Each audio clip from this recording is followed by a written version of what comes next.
So hello once again and good morning. Welcome to the Kenya Rapid National Learning Event. We are happy for all those who have already found time to log on.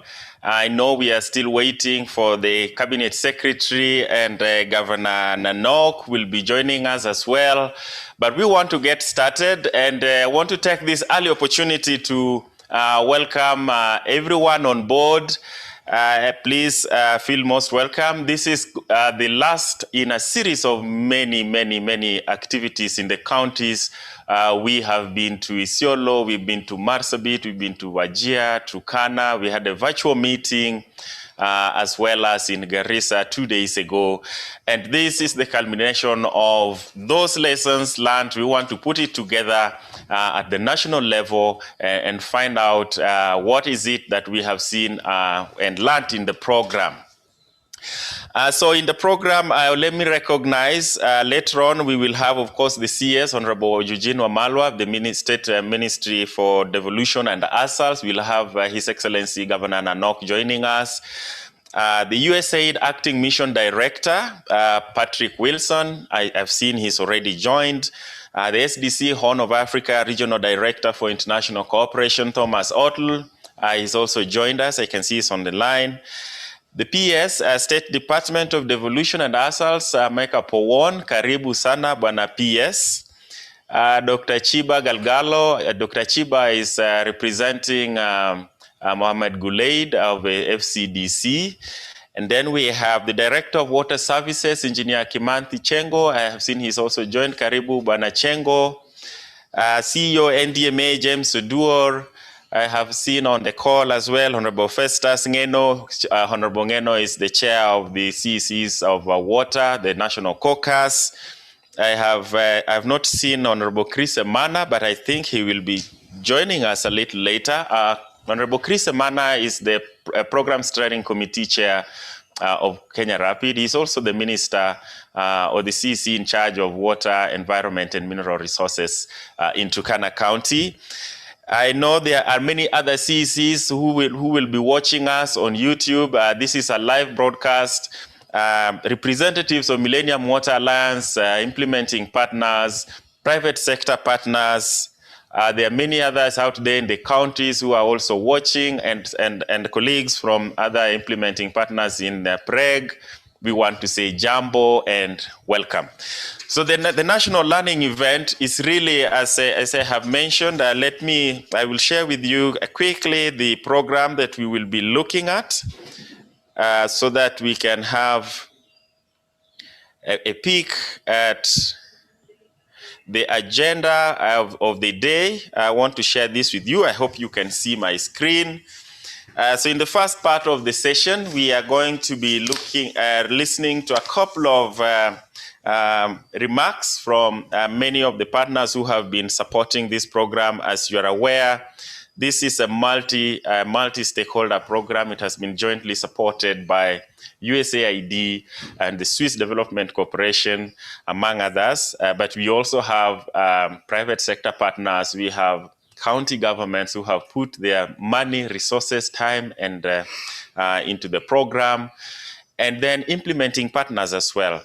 So in the first couple of minutes, we will listen to the key partners make opening remarks, and then we will listen to the Kenya Rapid program presentation from the program chief of party. That will be Doris Kaberia, who will make a joint presentation, I believe, with the Program Steering Committee Chair, Honorable Chris Emana.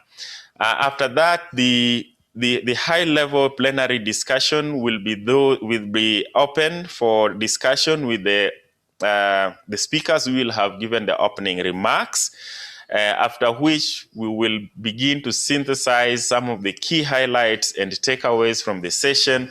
And in that session, we will be listening a lot to the mandate institutions about some of the key things that we have taken out of the program over the last 5 years. We'll listen to FCDC, we'll listen to the private sector, we'll listen to the State Department of Water, representatives of the implementing partners, and even the CEC chair or caucus, Honorable Ngeno.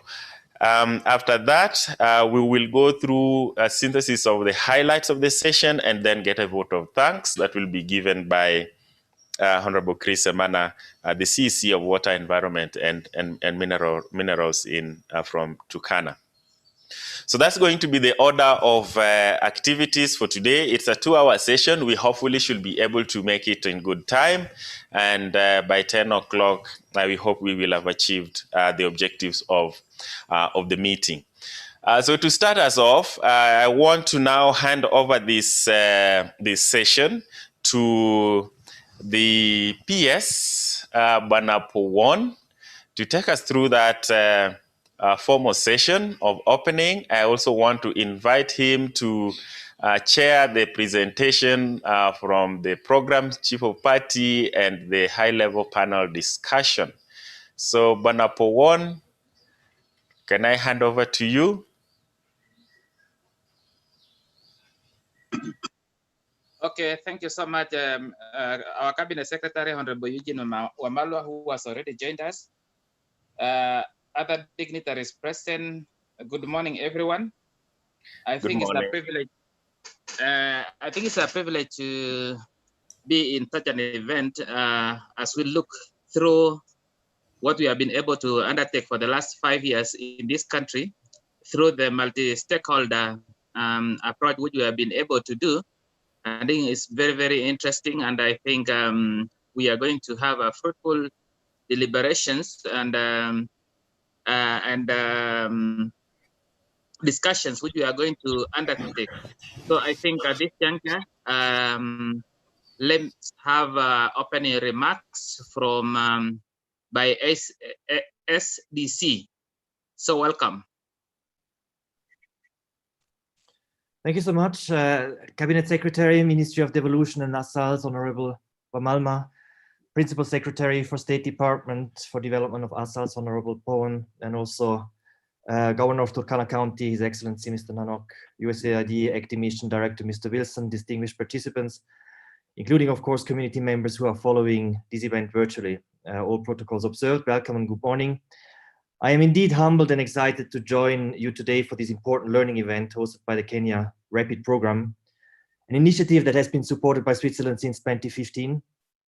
The title of our discussion theme this morning is Connect, Commit, Act, Building Resilience with Communities in ASALS. And in line with this theme, I really would like to take this opportunity to acknowledge and commend the government of Kenya's recognition of the unique challenges and potentials faced by arid and semi-arid lands. The centrality of resilience building for ASAL communities is amplified through policies such as the devolution of agriculture and water sectors, the Vision 2030 strategy, the Big Four agenda, and multi-sectoral programs like ending drought emergencies in Kenya. Access to water for multiple use, that is for domestic consumption, livestock, and also for dryland agriculture, is a top priority for the socio-economic development of communities in the ASALs. Pastoralists rely on rural water utilities that are close to grazing areas. For these communities, stable conditions mean access to reliable water sources and forage all year round. Lack of access to water also has ripple effect on sanitation and hygiene, which is very crucial, especially now during the current COVID-19 pandemic, but also for dietary diversification and agriculture in general. The ASALs host 70% of the national livestock herds, employs nearly 50% of the agriculture workforce, and contributes about 14% to the GDP of Kenya, a sector driven by pastoralists who rely on water as a primary factor of production. So the inaccessibility of water and rangeland has caused many intercommunal conflicts. For example, in recent months, we have witnessed such conflicts among communities in the borders between Wajir and Marsabit, Garissa and Isiolo and Samburu, and several others. So building the resilience of ASAL communities constantly threatened by shocks, such as droughts, floods, now the desert locusts, or also now COVID-19, will require concerted multi-sectoral and multi-stakeholder efforts. These joint efforts by national and county governments, the private sector, civil society communities, and development partners is important. It is through this realization that the K-RAPID program was created to contribute to the efforts by the national and county governments. The program leveraged on the capacities, technologies, and finances of the private sector to complement the work of the public and community institutions. And I think the program has taught us a number of lessons. Firstly, that with multi-stakeholder collaboration, it is possible to address constraints around sustainable provision of water and sanitation, rangelands, livestock, nutrition, and agribusiness services. Each of the stakeholders brought to the table their expertise, resources, both human and financial, and goodwill to champion positive impact. Secondly, that with appropriate sector framework conditions and support by counties, it is possible for the private sector to deliver products and services that support pastoralist economy. And last but not least, that by leveraging digital systems and climate smart technologies, it is possible to improve the capacities of counties to help them make data-driven decision-making, reduce operational inefficiencies on service delivery, and contribute to climate change mitigation and adaptations. Take the examples of smart borehole sensors, digital water meters, and solar systems, all done through public, private, and community partnerships. We really applaud the achievements of the program, setting policy and regulatory frameworks for service delivery, strengthening public-private partnerships, leading to 500,000 people and close to 1 million livestock accessing clean water. A number of community groups benefit from agribusinesses, sanitation and nutrition interventions, as well as catalyzing private sector business. On the other hand, we are cognizant that there remain a number of areas that need further strengthening. We will definitely have to continue as partners to ring-fence the gains made through these programs for impactful transformative change. I wish to recognize and appreciate all our Kenya Rapid partners, the national government, agencies like National Drought Management Authority, the county governments of Turkana, Marsabit, Wajir, Isiolo, and Garissa, the US government, our partner, MWA member, and private sector partners, and of course also our program manager, Abdi Karim, in charge of K-Rapid in our team. So Switzerland supports the development priorities of the Kenya government and that of the frontier counties as part of its regional Horn of Africa strategy. And we are proud to be associated with Kenya Rapid, all the partners involved, and we hope to continue supporting the gains made through these programs thus far. So very much looking forward to this learning event this morning. Thank you so much, and over. Thank you. Okay, thank you so much. Can we have opening remarks by the representative of the USAID? Good morning, everyone. Great pleasure to be with you all. Please allow me to greet the Honorable Eugene Wamalwa, Cabinet Secretary from the Ministry of Devolution and ASOLs, Mr. Miko Powan, of course, Principal Secretary, State Department for the Development of the ASOLs, the Honorable Josat Nanok, Governor of Turkana County, and Thomas Oettler, Regional Director of International Cooperation for the Swiss Development Cooperation. Also to all of the representatives of national and county governments, our friends in the private sector, all protocols observed. Good morning. It's a great pleasure to be with you here virtually. Along with the Honorable Wamalwa, distinguished guests from the national and county governments, of course, our partners in the Swiss government, the private sector, and most importantly, those of you from the communities with whom we've been working over the last few years. Today's event is a culmination of a series of learning events that was held by the Kenya Resilient Arid Lands Partnership for Integrated Development, Kenya Rapid program. And I, along with all of the team at the U.S. Agency for International Development, have really enjoyed participating in these county level events that have happened over the last couple of weeks. I myself was able to attend the Marsabit County event, for example. And I think today's a great opportunity for us to discuss the takeaways from those events, the lessons that we've learned from each individual county that we can apply at the national level. USAID's guiding principle, what we call the journey to self-reliance, reflects an adjustment to USAID's approach to working with all of our partners across the world. In everything we do, we are aiming to build locally owned, locally managed, and locally led resilience and self-reliance. Because the aim of foreign assistance should be to end the need for foreign assistance, to make sure that local communities can take care of themselves. And so the Kenya Rapid program has been intentionally aligned with this approach. It has collaborated closely with government partners in the private sector at both the national and the county level to achieve locally sustained results. As we've been working with all of the Kenya Rapid partners, we have been extremely impressed by the initiatives that each partner is spearheading and the true ownership of those activities by county representatives. I think Kenya Rapid is a great model of how public and private partners can work closely with county and national governments to ensure better service delivery for the citizens in those counties. Kenya Rapid partners have also contributed to the enhancement of county level capacity to develop policy and institutional and legal frameworks to manage water and sanitation service delivery, water for livestock and livelihoods, and rangeland management in the counties. In addition to this policy and legal focus, Kenya Rapid supported the development of more than 110 new and rehabilitated water systems, which has given over 450,000 community members access to water across those 5 counties. Now, at a national level, the conversation about how to effectively scale up technological innovations for strengthening service delivery in the water and livestock sectors must continue. So, for example, the borehole sensors by SweetSense, those provide crucial information on the functionality of those boreholes so that they can be maintained and continue to provide water for communities. And this is then integrated with a water management platform that's been designed by IBM.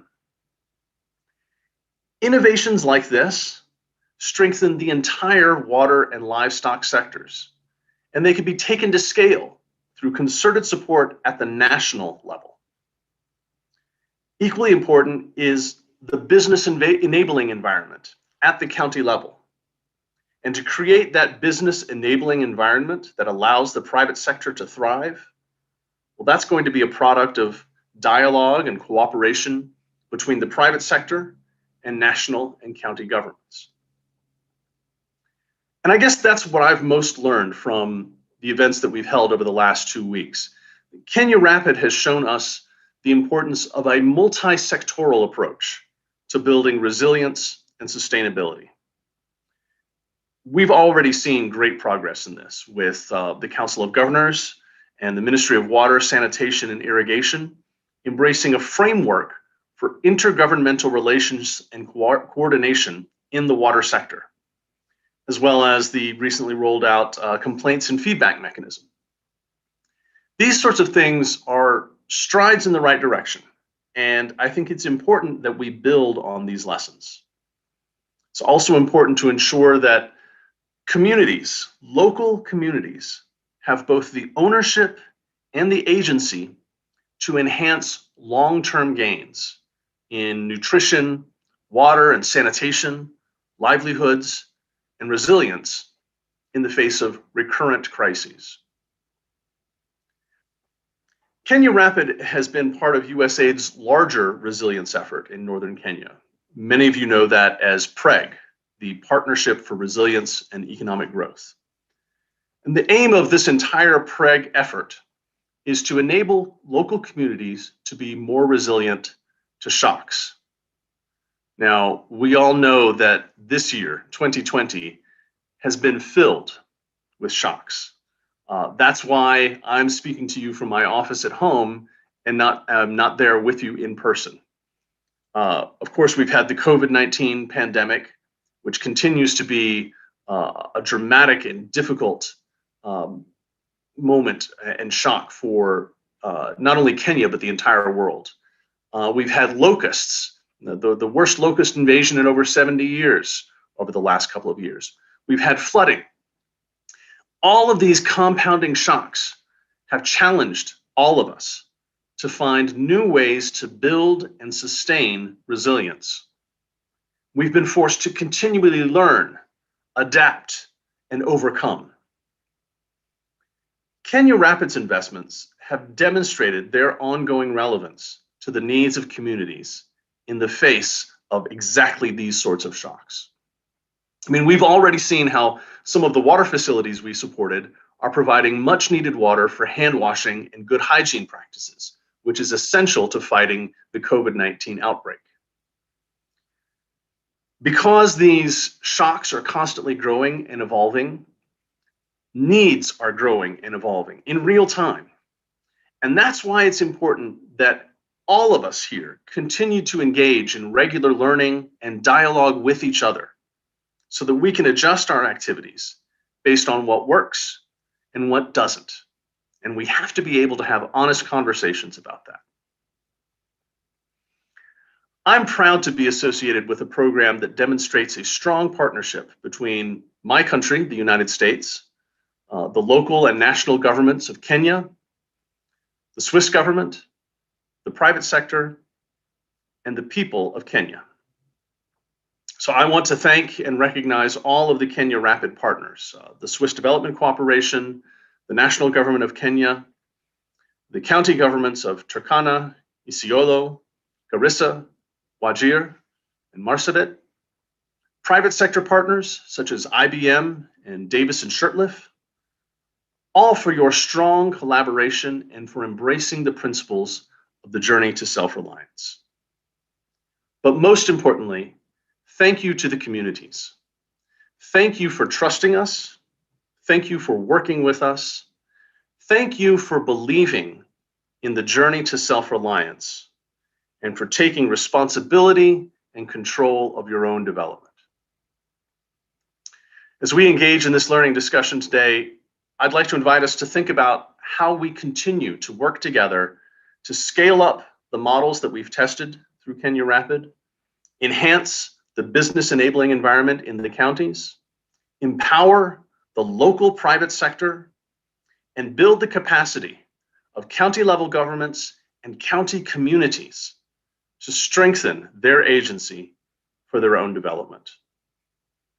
So I challenge you and I challenge us at USAID to connect, commit, and act to building resilience with communities in the arid and semi-arid lands. Asante sana, thank you all very much.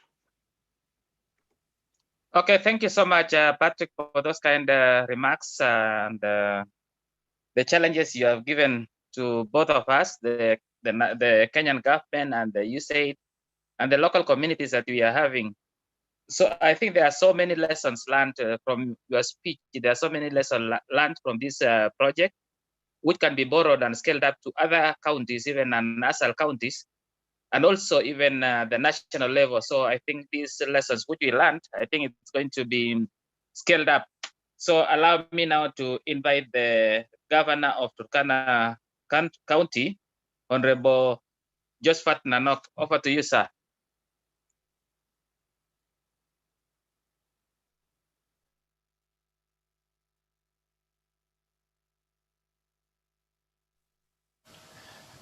Sorry, Bana PS, Governor Nanok has not yet joined, so I think we will alert you as soon as he joins. We can proceed with the rest of the program, I think.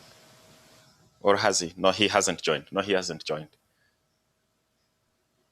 Okay, thank you for that. I think once he joins us, we will invite him to make his remarks.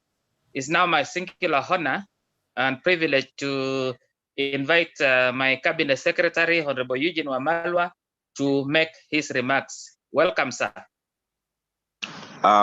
Thank you very much, PS Pon. Can you hear me? Yes, we are hearing you loud and clear, sir. Thank you very much. I'm very pleased to join you this morning. I do recall when we launched K-Rapid. I mean, it just feels like yesterday, but as we speak now, 5 years here with us. And it is very, very important to have this meeting. And I want to thank the organizers of this meeting that have arranged for this Kenya Rapid National Learning event. We want to learn from our journey since the launch of K-Rapid. And I do recall it was such a pleasure to be with former President Mwai Kibaki, and our ambassador then, the American ambassador, the USA team were also with a Swiss team when we were launching this.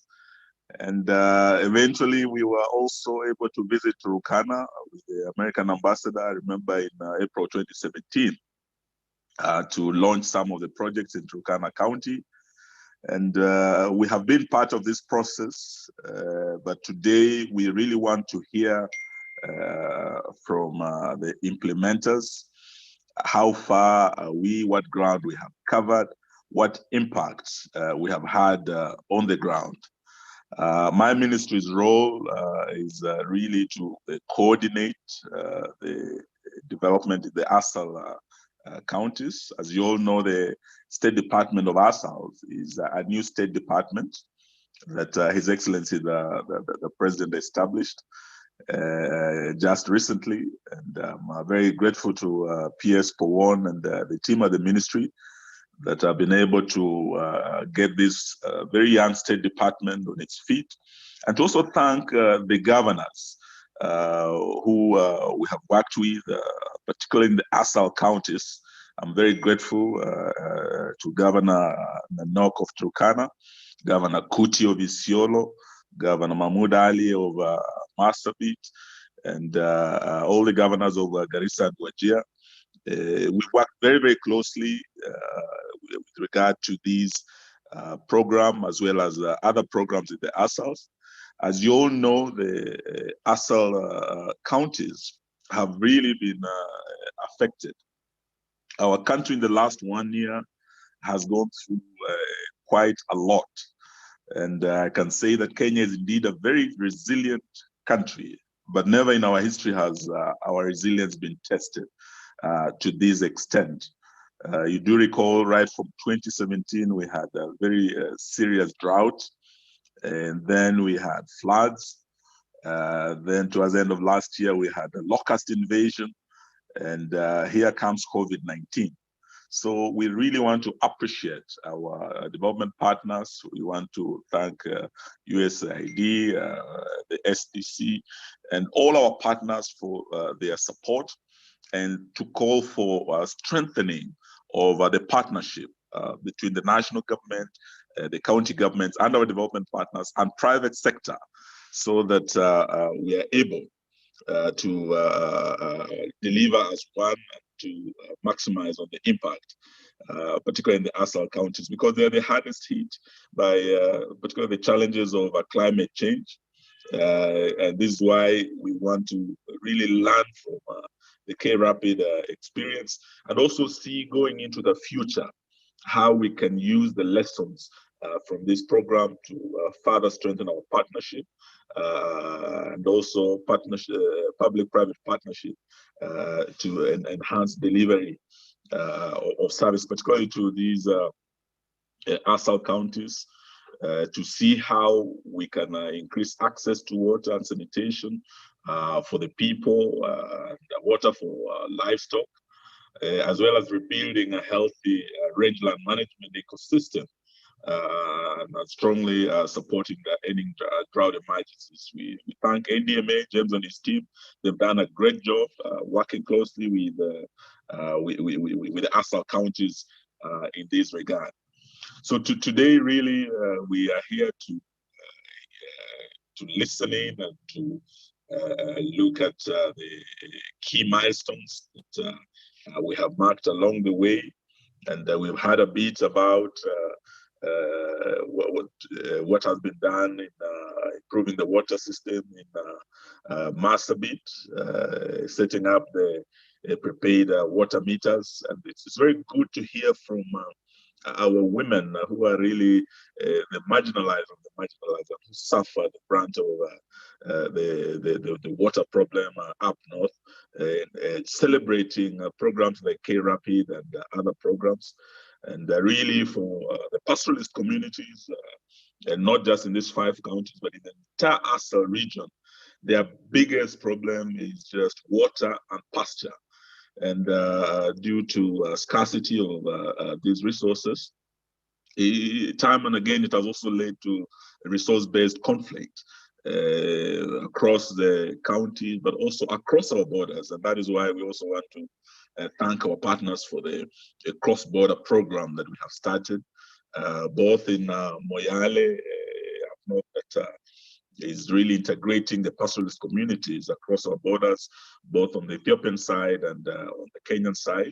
And the recent Moroto cluster MOU that we signed in Moroto, integrating the pastoralist communities, Turkana, Karamajong, and the Pokot, so that we see how we can increase access to water, build dams. And on this, I want to urge our partners.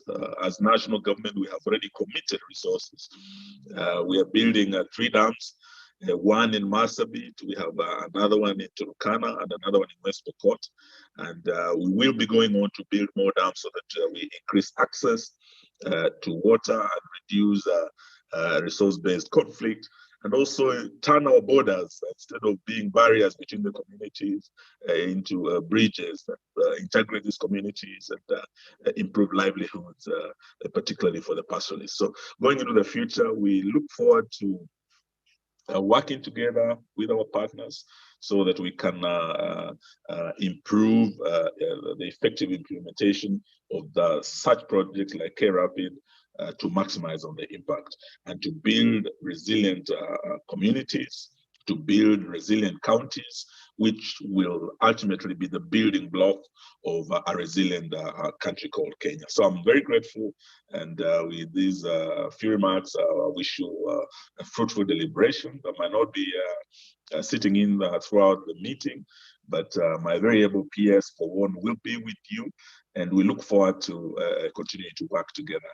Thank you very much. Thank you so much, Waziri. I think Waziri has clearly elaborated the strides we have made.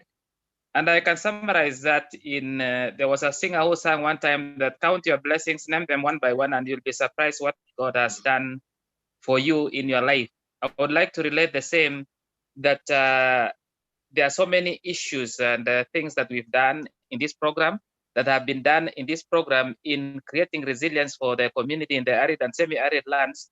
And I can say this is one of them that has really been very, very successful. Now, with those few remarks from the several partners, I would like to hand over the program to the event manager. Over to you.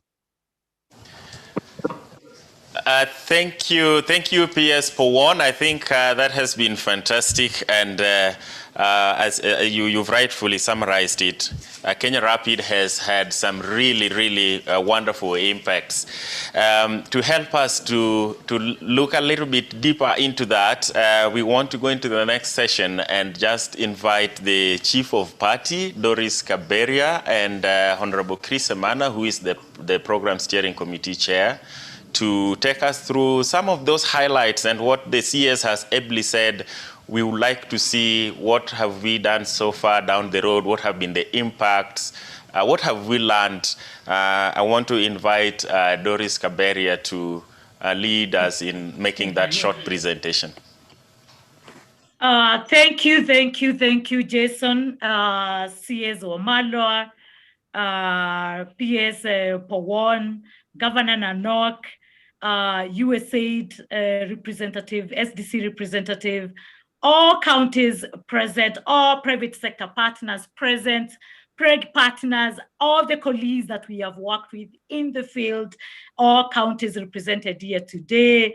Humbled this morning. Good morning. My name is Doris Kaberia, the Chief of Party for Kenya Rapid Program. I am going to take you through this deep dive in 3 parts. The first part is going to be a video that is going to give you a glimpse of what Kenya Rapid has done in the 5 counties. Video, please.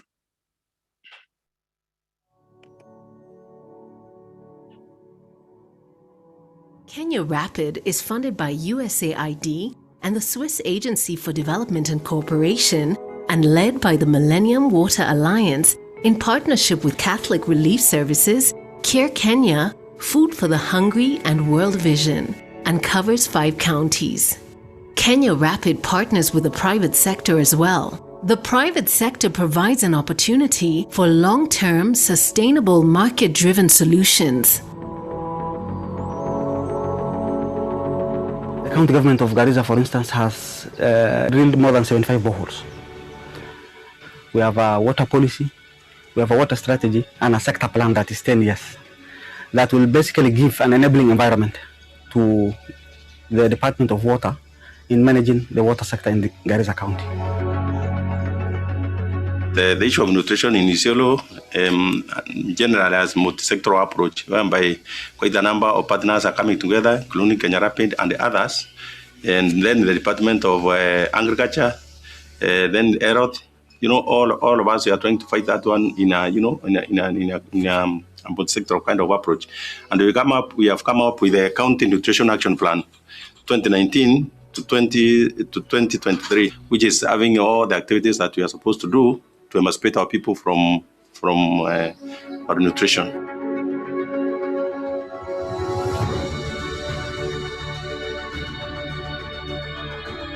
The county government water management situation before Kenya Rapid came in was very disorganized.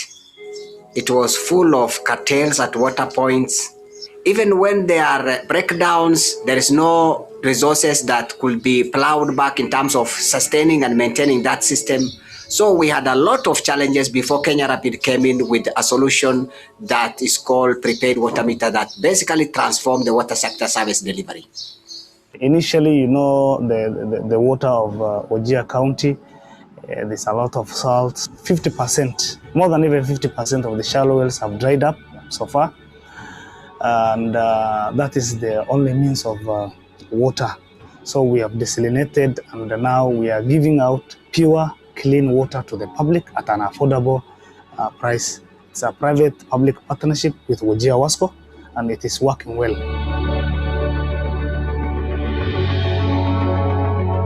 Since Kenya Rapid came to our county, we have been able to learn some lessons as we do further production.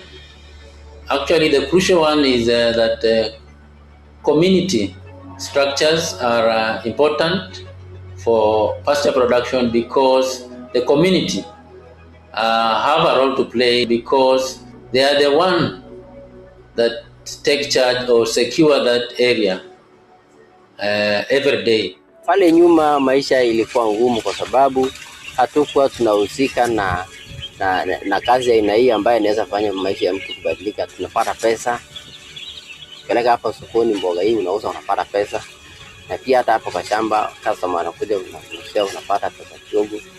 So maisha yangu kwa sasa ni afadhali, na naona nikiendelea pale mbele mambo haitakuwa mbaya.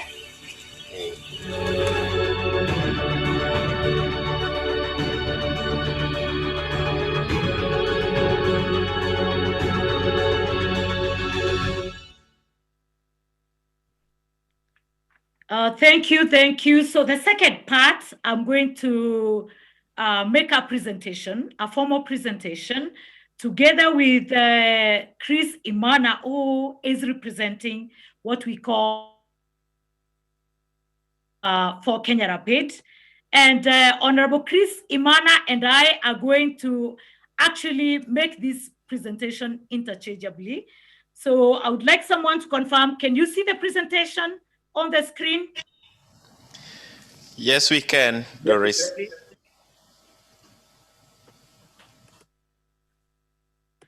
Okay, thank you.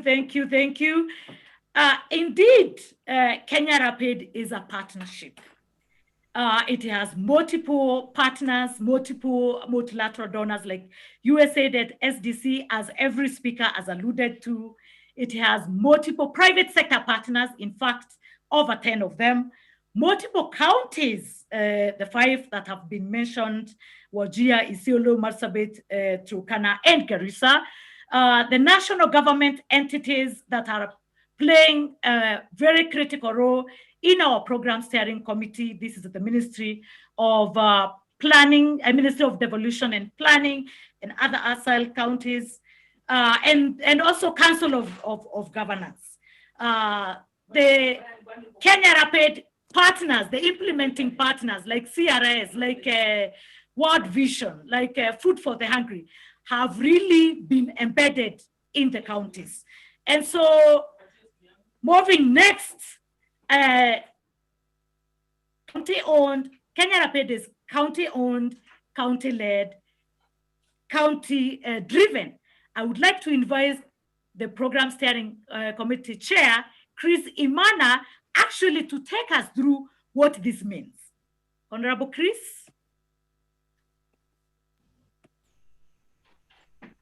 Okay, thank you very much, Doris, for that good startup of this program. Maybe you can still go back. The second slide. Yes, as Doris says, this is a county-led, a county-owned, a county-managed program. To me, here as CEC, in charge of water, environment, and mineral resources in Turkana, I attest to this because we are seeing a situation whereby, as we implement this program, as we test some of the models that are there, we are seeing partners, the multi-sectoral partners, their role is declining consistently, and then as our role takes up, as our role increases. So as we look at that graph on our rights, you can see our relationship. Our role is increasing as partners are decreased. We are witnessing this. As we go forward, we'll see how we are reflecting this in our day-to-day activities and how we are reflecting this from the products of this program. Thanks, Doris. You can go ahead as I come in later. Thank you. And Kenya Rapid really, through using this approach of county-led, county-managed, county-driven program, we are focusing on 3 strategic pillars, what I would say 3 buckets. The first one, we are trying to create responsive and accountable governance framework. Now, how do we do this? How do we do this? Number one, we are working with the counties, of course, them being on the lead to develop county water policies in all the 5 counties. We are using what we call program implementation using a facilitation approach. So our partners stand from the back while the counties drive the program from the front. And what a pleasant, I would say, opportunity for Millennium Water Alliance and the rest of our implementing partners to be hosted at the county offices to drive this project together. The third thing is that the community participation, as per the requirement of the Kenyan Constitution to create accountability for service delivery, has been very key in enabling this responsive and accountable governance framework. The fourth thing is that the human resource capacities in multiple sectors, water, livestock, health, education is so critical. And so most of the time you will hear like a national outcry where people say, counties do not have capacity. Counties do not have capacity. Indeed, Kenya Rapid has proven that counties do have capacity. What we need to do is strengthen the capacities that exist there. Then supporting legislation. And through all the 5 counties, I am proud to say that 4 out of 5 counties have actually passed their Water Act. Wajir is the only one that has taken around 7 years, and we'll be talking later about why have they taken 7 years to pass their water bill. Now, if you do the governance, the second part, the reason why Kenya Rapid is doing business differently is because of this engagement of private sector. So the second pillar is really looking at replicable and scalable business models that we jointly discuss during the design program. And agree these are the business models that we want to test and scale, especially in the water and livestock service delivery. Now, I think most of you who have been able to participate in the county learning events have actually seen the issue of prepared water meters that actually elevated, I would say, Marsabit County as a learning, county for the prepared water meters, the water ATMs that have really reduced the revenue collection. What IBM is doing on data-driven decision-making is actually not only being done in Kenya, but it has also been scaled up in California, that is in the US. It has been scaled up in Rwanda, in Ethiopia, in Somalia, and recently with World Bank, it has also gone to Nigeria. The third pillar, as we do the policies, as we do these replicable and scalable business models, we know that the Wajiko, the Fatuma, the Osman, the Hussein want water like yesterday. They are not waiting for a year or 2 years to get the water. So the third pillar really recognizes that we have to work with the communities, to work with the national government, to work with the county government in order to increase the access to sustainable water sanitation and hygiene services, but also improve the rangeland management, because in these counties, as you all well know, the rangeland is very critical. You can't give the livestock water without the rangeland. So moving next, I would like to invite Chris again to come back and talk about the program achievements. Thank you very much. Yes, we are witnessing quite a number of achievements at the county level. This is why we are actually in love of this program and want this program to be replicated. One of the achievements that we are proud of is county sector governance framework in 5 counties.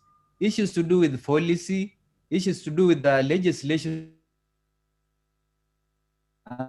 by this program.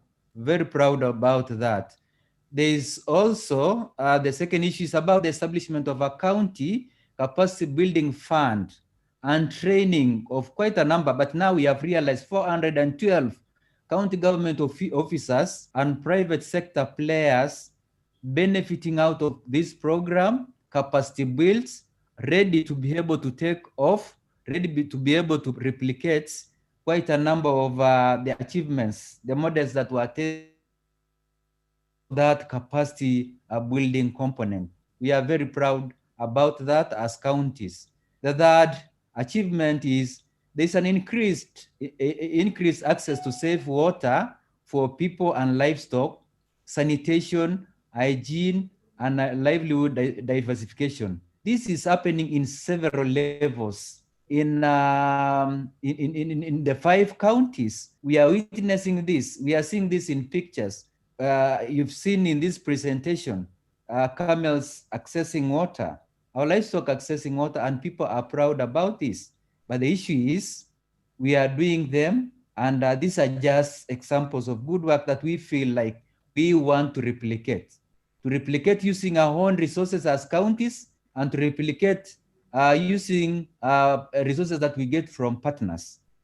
And the last achievement is access to and utilization of ICT tools for improved decision-making.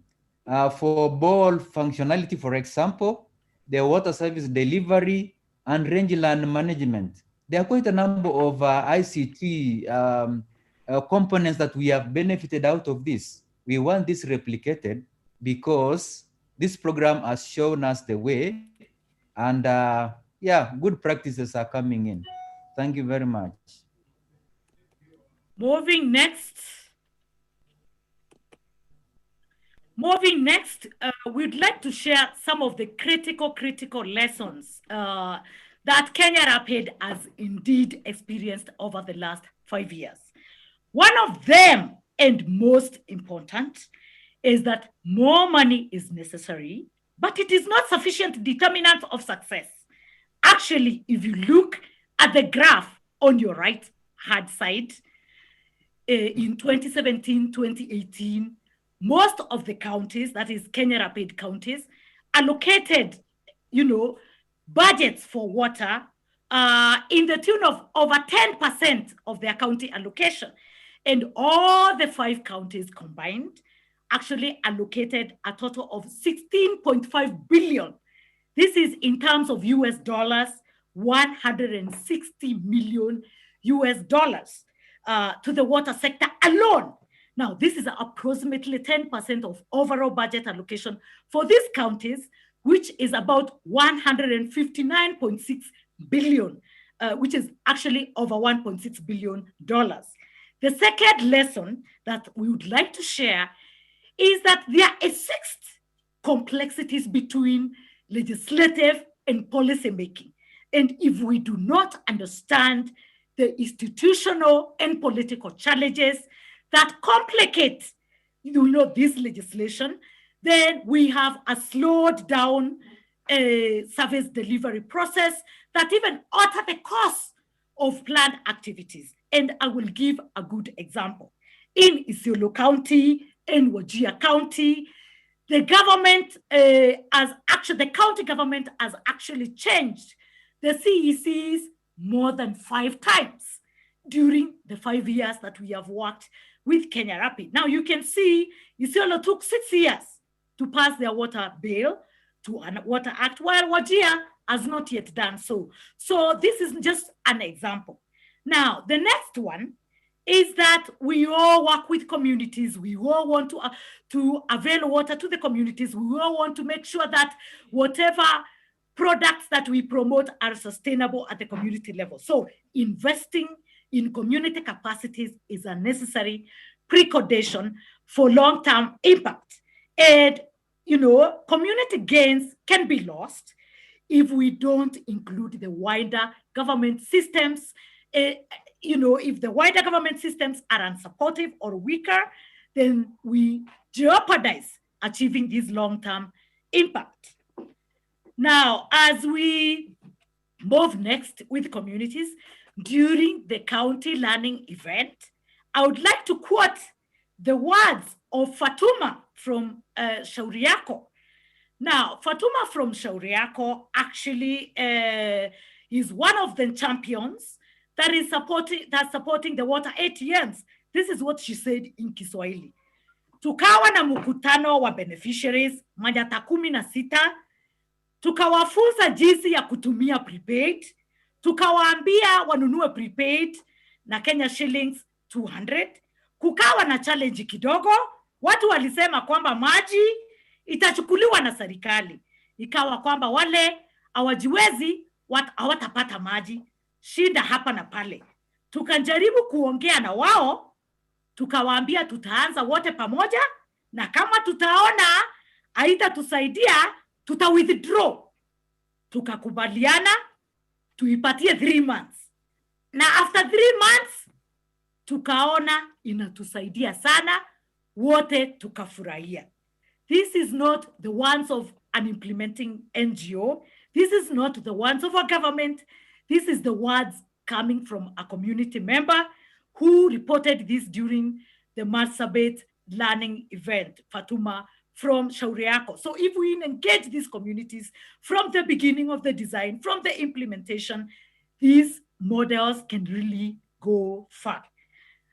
Moving next, I'm going to invite Chris to move ahead with recommendations. Okay, thank you very much, Doris. A lot to learn from this program. Again, we are witnesses. Are there lessons for development partners, be they Kenya Rapid or any other partners that have been with this program? The government, in terms of the national government, in terms of county government, have also lessons to learn. There are lessons for implementing partners and private sector. All these are lessons which are kind of sectioned in terms of either capacity building or tools that we have experienced after testing, or in terms of partnerships. So the first one is for development partners. The recommendations are that they have to continue to emphasize integration of interventions to foster greater linkages through less siloed and more systems-based approaches. So if they're able to do this, it's a recommendation that we are putting forward for them to be able to take. The development partners also, it's a recommendation that they continue to focus on strengthening the capacity of governments to oversee and enable providers to expand and guarantee service continuity. So it's a capacity building component for development partners. How about the governments, national government or county government? So the recommendation is that they anchor tested and proven innovations like ATMs in the governance framework. In our CIDP, in all our implementation instruments, we have to anchor in lessons learned, and we have to replicate this very good lessons learned. Governments also have to reinforce efforts for ownership of data and ensure robust cross-departmental systems that incorporate data into evidence-based decision-making. Yes, the data that we have generated from this program, we are owning it. It is ours. We have to make use of it for programming and for our day-to-day work. Governments also have to continue to invest in meeting staff capacity gaps in key sectors and encourage partnerships across counties through CCBF. Yes, we have to look at the capacity that has been built out of this program, scale it up, or even if there are gaps, we use our own resources as county or even as national government to be able to even scale this up. How about implementing partners and private sector? We are also recommending, or this program recommends that they unpack viability requirements for different business models, especially in sanitation and hygiene, from initial scale-up stages, and understand related market risk factors. That is there for their take in terms of implementing partners and private sector. Private sector can also upscale successful private partnership, public-private partnership models such as the borehole sensors and prepaid water meters that we have seen work very well. If the private sector can upscale this, then we will be leading to self-reliance. This journey of to self-reliance will have to be able to work. If these recommendations are put in place for all of us, then we are there to go, and this program will have helped us very well. Thank you. Though in that case, therefore, we are coming to an end that this requires all of us as partners, requires all of us as a government, requires all of us as counties that looking at that statement that if you want to go fast, go alone, but if you want to go far, we go together. So this requires all of us to go together to help each other, to prop each other in this program. And this is exactly what we have seen this program doing, working together, being together. And this is where we have realized all these successes. Thank you very much. Thank you, Honorable Chris. And just from Garissa, to quote one of the engineer, our able engineer, Abdi Hakim told us while in Garissa that, tell me, I will know, teach me, I will remember, and involve me, I will understand. And quoting the ones of the public health officer, Ahmed Haji. Ahmed Haji told us, you know, everybody says water is a right, but sanitation is a dignity. So if you give someone water and you're not giving them dignity, or you are having them walk naked, what are we doing? So jointly, this is what we would like to share for Kenya Rapid. Back to you, Facilitator Jason. Thank you. Thank you, Doris. I think Doris and Honorable Chris have been extremely passionate, energetic in giving that really fantastic presentation and summary of what Kenya Rapid has done. I know it's not fair to summarize the lessons learned and the interventions of the 5-year journey in 20 minutes, but I think they have done a sterling job at it.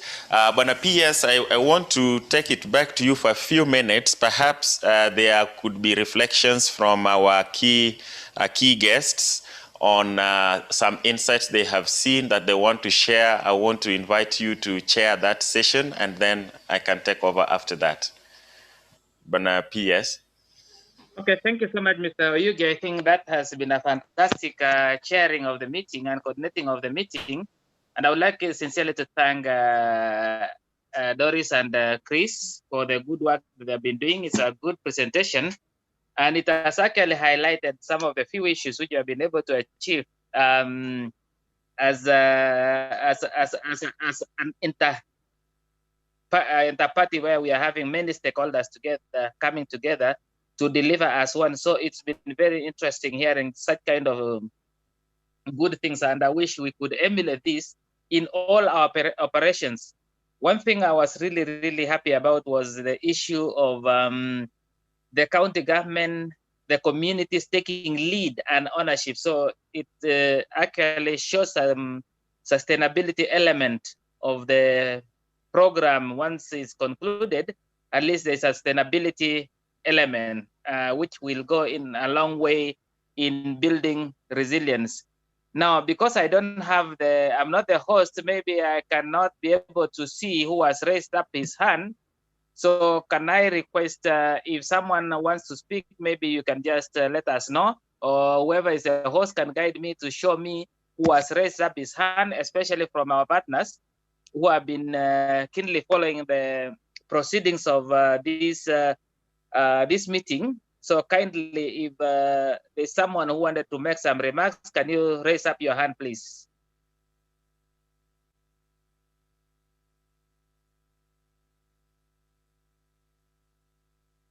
Yes, I will help you to check through, and I can see Thomas Ottle from SDC. His hand is up. Okay, can we have Thomas to take up as we wait for others? So I will encourage each one of you, when you have something, just raise your hand electronically so that we can be able to give you an opportunity to make your submissions. Over to you, Thomas. Yeah, thank you so much, Honorable PS. I mean, let me first start to congratulate MWA and K-Rapid for the beautiful video. I think these are strong images and also impressive testimonials that have been collected. And I would also like to commend specifically also Doris for her passion and for the very able leadership in the K-Rapid program. She's doing really a remarkable job together with her team. I'd like to come to the two recommendations that they have done, and I think we as SDC, we take them very seriously and are also in full agreement with the two recommendations. I mean, both having integrated intervention and less siloed and more systems-based approach, but also to continue to focus on strengthening government capacity to enable them to guarantee service delivery. I think what struck me are three things that stand out also really with the K-Rapid program. One is this multi-sectoral, multi-stakeholder approach. And I think K-Rapid really knew how to leverage the different capacities and resources of different public and private stakeholders. And I think this is fully in line with the spirit of the Agenda 2030 that recognizes that the sustainable development goals can only be reached when breaking the sectoral silos and really adopt a holistic approach. And I think this holistic approach is also the let's say paradigmatic backbone of water services for multiple use. I mean, you are not only looking at water service for a very specific, but for whatever use actually the population are having. And I think we really recognize that the private sector partnership as a modality is a modality of the future in development approaches. And the development and operationalization of replicable and scalable business models will definitely be key if we want to reach sustainable service delivery of water. I think the second point that stands out for me is the use of technology and digitalization for solutions. And I think Kenya is in a quite unique position. I mean, with this high digital literacy that you have in the population, Kenya can really be a unique model, not only for sub-Saharan Africa, but on a global level, on how digital innovations can really be capitalized to solve challenges of the present and the future. And I think also for us, for Switzerland, digitalization is definitely something that is a key pillar in our foreign policy strategy. And I think what K-Rapid is doing is remarkable. And I think partners like SweetSense, IBM and others, I think they have the tools to help county authorities to really use real-time data to make evidence-based decisions and also well-informed investments. So using also taxpayer money in a accountable and transparent way. And the third point is, of course, the increase of self-reliance and sustainability through county and community ownership. And I think we firmly believe that we have to overcome the projectized approach that many development actors have had in the past, and in line with the Busan principles, to have development being owned and led by the national and local authorities, whereas international partners have a facilitating role and not a guiding role. And I think this is why we strongly believe also that this direct financing to county governments by K-Rapid is a crucial element of the program to increase such an ownership and leadership by the authorities. We have also FCDC with us, and I think they are also a beautiful example and an excellent proof how local leadership can be transformative and is having a lasting impact on the people living in the ASALs. Maybe just two questions that I also would like to just throw back into the forum that are a bit based on these two highlights. I mean, one would be, I would love to hear from county authority representatives how K-Rapid so far managed to concretely increase county ownership and leadership in water service delivery, and what they think we collectively should be doing differently in the next phase to further achieve county leadership and therefore sustainability.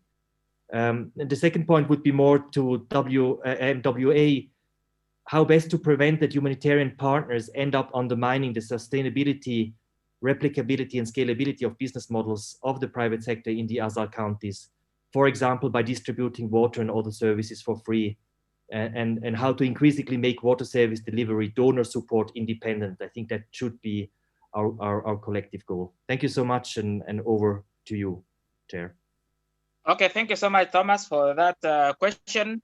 Now, I think we are going to take all the questions and we will have one response. So I will kindly like to raise, Patrick has already raised up his hand. So over to you, Patrick. Thank you very much.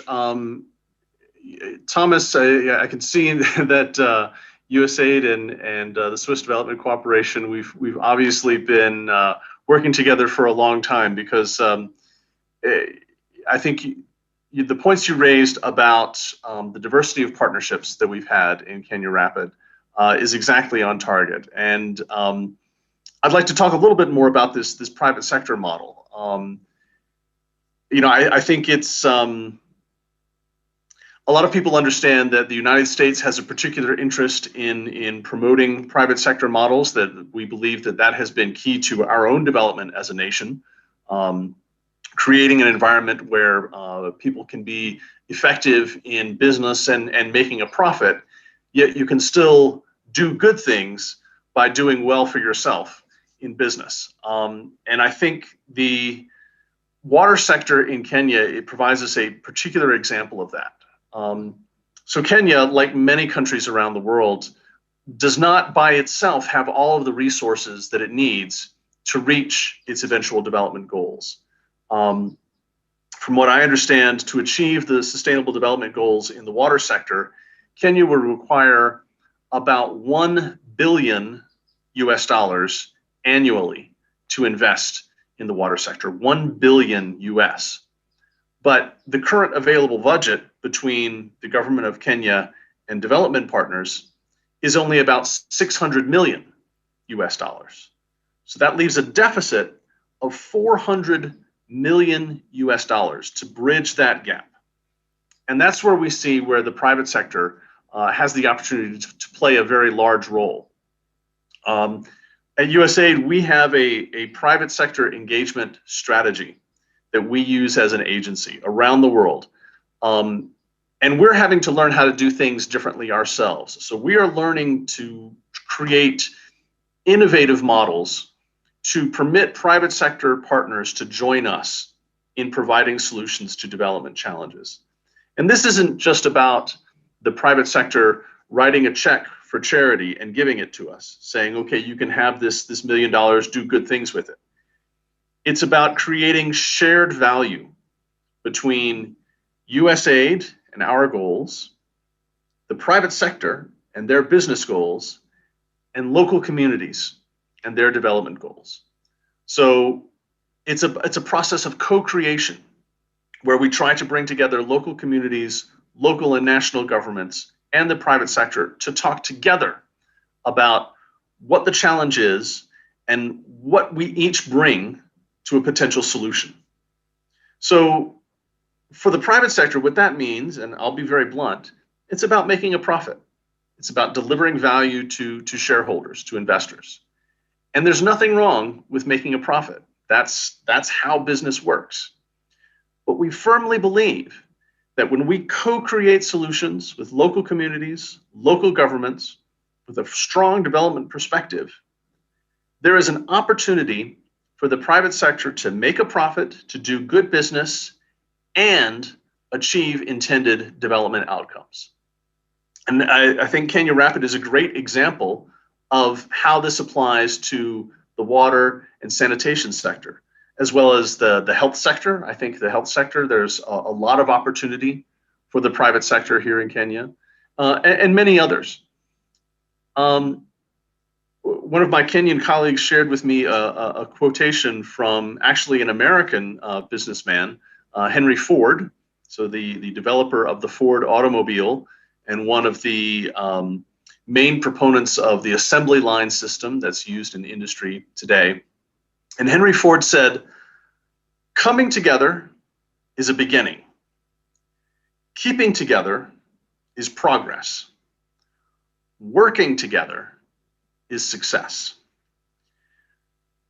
This is not going to be an easy process. So the Kenya Rapid Partnership, we brought together, I think it was 14 private sector partners, 2 international donors, our friends at SDC and USAID, 5 county governments, the national government, as well as representation from all of these communities in the ASALs. And so the level of effort needed to bring all of these partners together in one conversation to co-create, we developed a program management group at the national level and program steering committees at the county level. But that took real effort, and people had to be committed to that. So maybe to jump on to Thomas's question, something I'd like to throw back to both our national government representatives, our county government representatives, and to hear from any community members that are here. How do we sustain that level of effort and cooperation over time? How do we make sure that people continue to be committed to talking with each other, learning from each other, and working together to create success in the ASALs? Why don't I stop there and turn it back to our host? Thank you.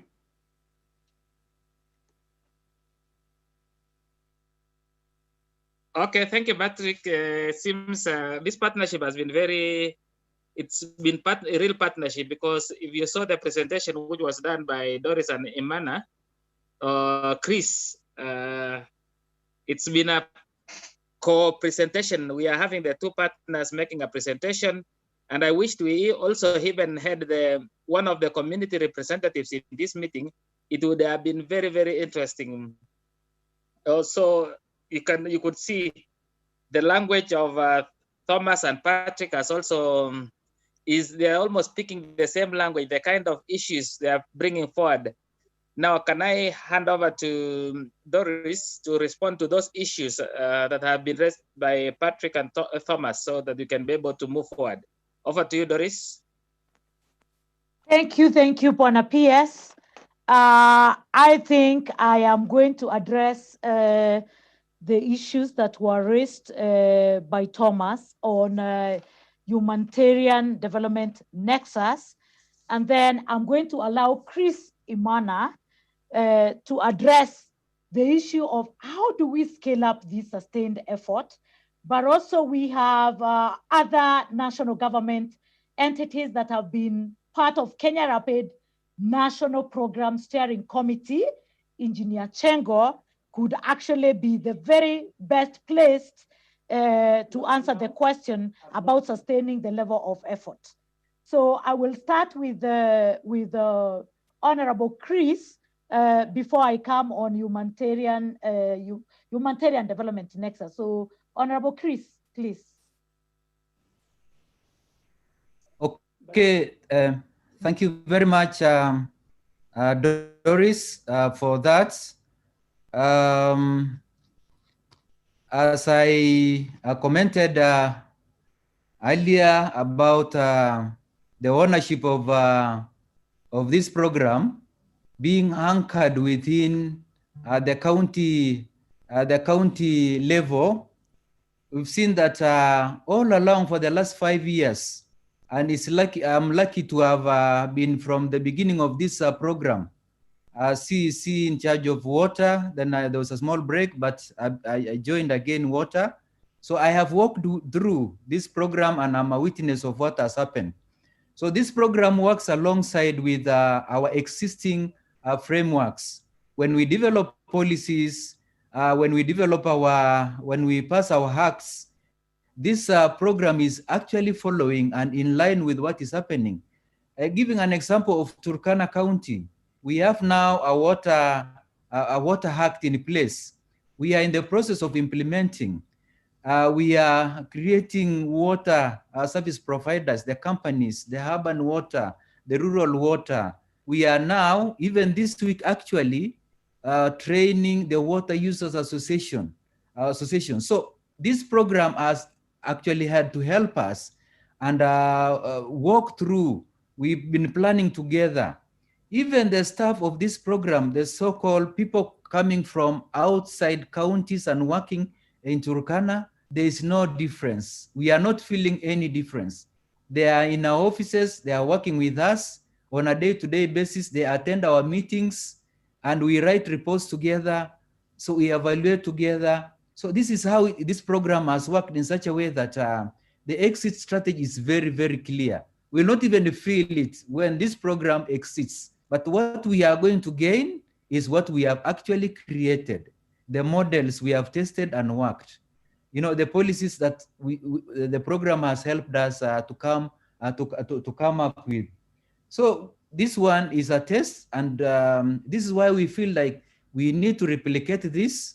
And in fact, even as we design our own programs as counties, we already buying out of this program.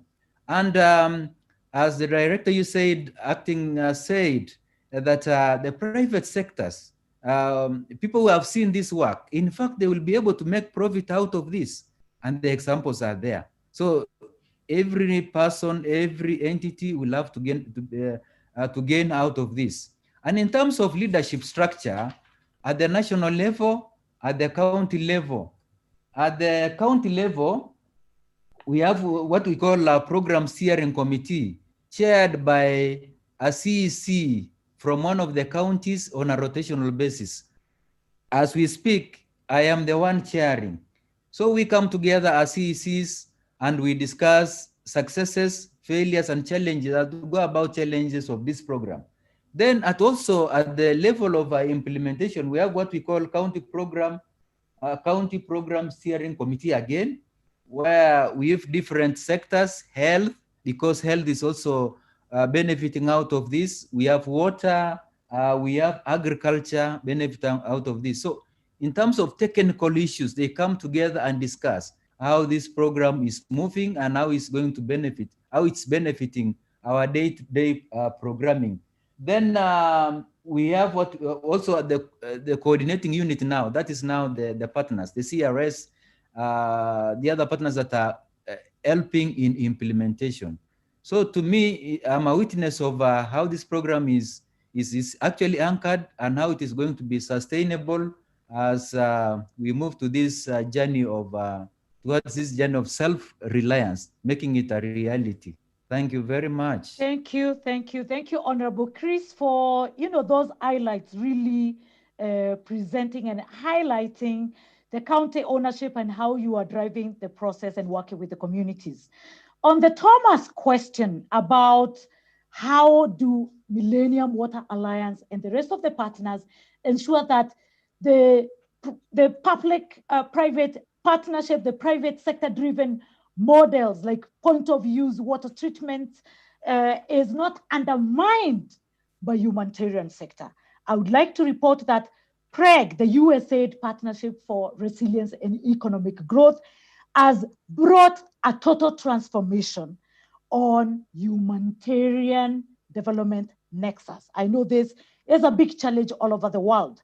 So through this, the what we call the backbone support that is really driven by USAID, USAID is able to bring all the humanitarian sector partners together, and with the development programs working in northern part of Kenya are able to talk, even as the humanitarian sector designs their interventions. For example, on point of use water treatment, we in development would encourage and want them to use a value chain approach. And so you can see right there a small, medium enterprise like Sidai that is working all over the country now. And it started in northern part of Kenya, selling, for example, drugs. And the shops, the franchisees or people that sell these drugs, it is embedded in the value chain. Now, same case happens to point of use treatment products, WaterGuard, instead of, humanitarian sector like UNICEF or WFP, distributing just food without linking with the partners. The PREG has really allowed us to talk so that if UNICEF is supporting WaterGuard provision during the cholera period, then they are linking with the development actors and development issues within a market system structure. So that's what I can say for now. I would like to give Engineer Chengo, who is in this meeting, to address the question that Patrick really raised, that bringing all these big size partners together is a challenge, and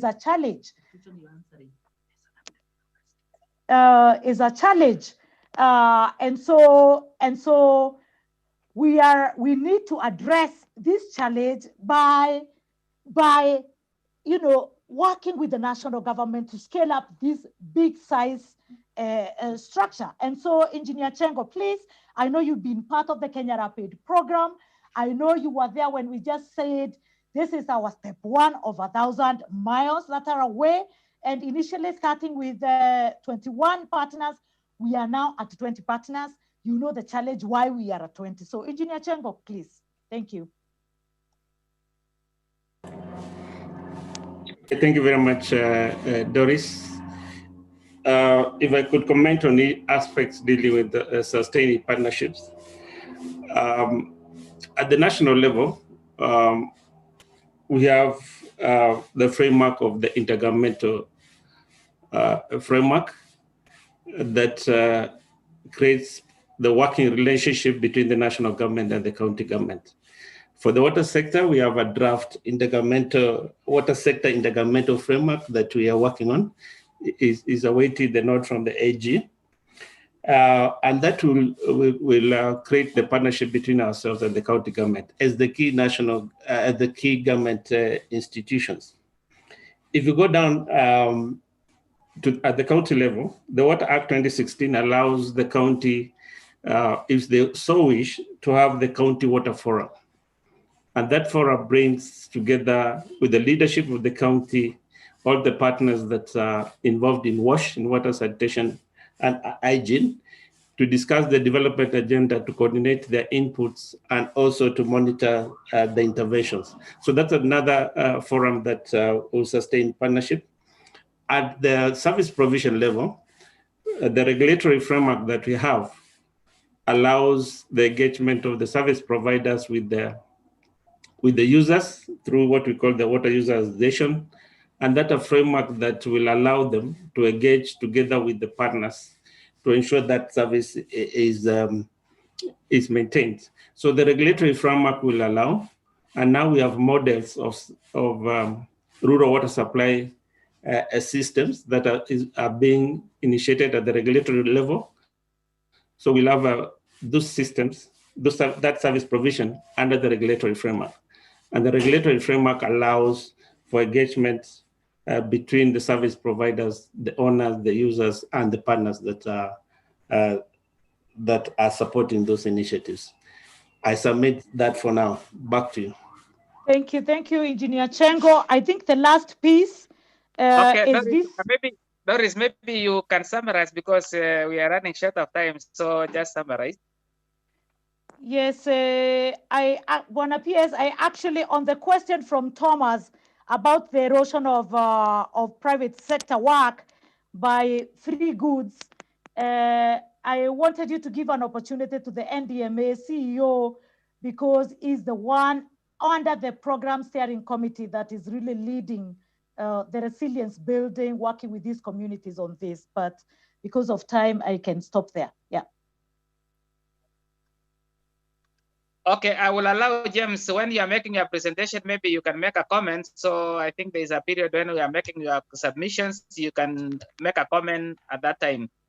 Now, Bwana PS, before Mr. Odor makes a comment, I would wish to say one word. Peter Lotethro, the Deputy Governor of Turkana County.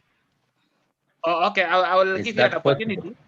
Allow me, I'll give you an opportunity because we prepared some chance for the governor to speak. So I think I've not seen any other hand up because we are on a Q&A session after the presentation, which was done by Doris and Chris, and I'm very, very delighted for the way, Doris, you are so passionate, and Chris is also so passionate, and each of the partners who have been able to speak have been so passionate about it.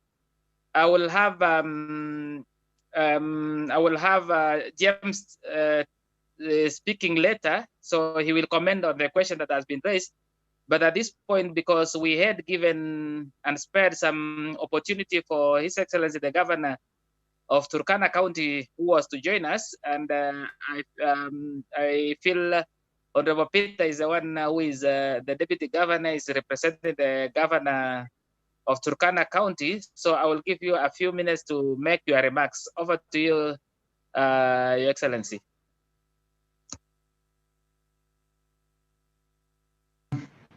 I think my CC, Chris, has articulated very well what we are doing as far as Kenya Rapid is concerned. As a county government, we are committed to working together with the Kenya Rapid.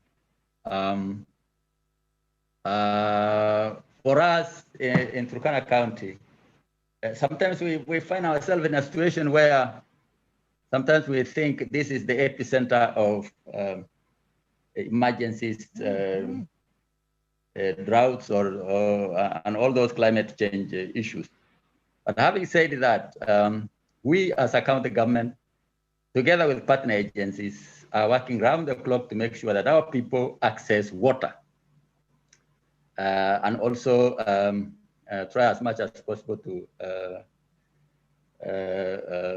get involved in sanitation as we try so much to make sure that our land is able to manage our resources like livestock.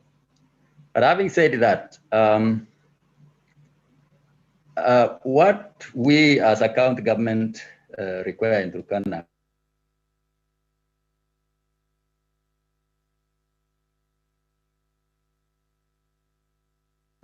We have lost you, Bwana DG. Sorry about that. Sorry about that. What we require is partnership from the national level, and then of course ourselves at the county level, partner agencies that are already working in Turkana, and private sector, as already mentioned, and of course the communities. What is critical in our case here is programming that tries as much as possible to enable our people access water, afford water, and be able to live a dignified life. That is what we hope to achieve as a county government. And through Rapid, Kenya Rapid, we have had programs that actually transform, that are transforming in a way service delivery through the capacity building in our county and through our Ministry of Water. And therefore, with those few remarks, I want to say we are ready and committed to work with the Kenya Rapid, together with the partner agencies. Private sector is a bit slow in this part of the world because private sector is always, of course, it's a commercial entity or commercial entities. And as we are just beginning the process of rebuilding ourselves through the introduction of devolved shareable revenues, we are working hard to try to lure private sectors into our county so that then together we can work as one, as mentioned by the director of Rapid. And I think with those few remarks, I want to say, Asante Sana, thank you. Okay, thank you so much, Bonadiji. So I think at this juncture now, allow me to hand over the program to the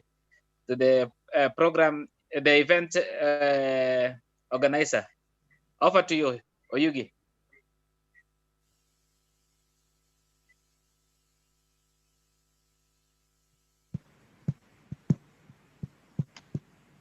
Jason, you're mute.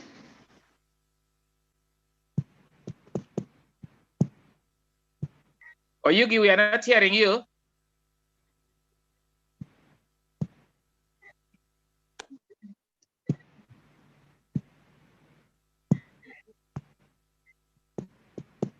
Okay, can you hear me now? Yes, we can hear you, but there's some echoing. Hello, can you hear me? Now it's okay. Go ahead. You're good?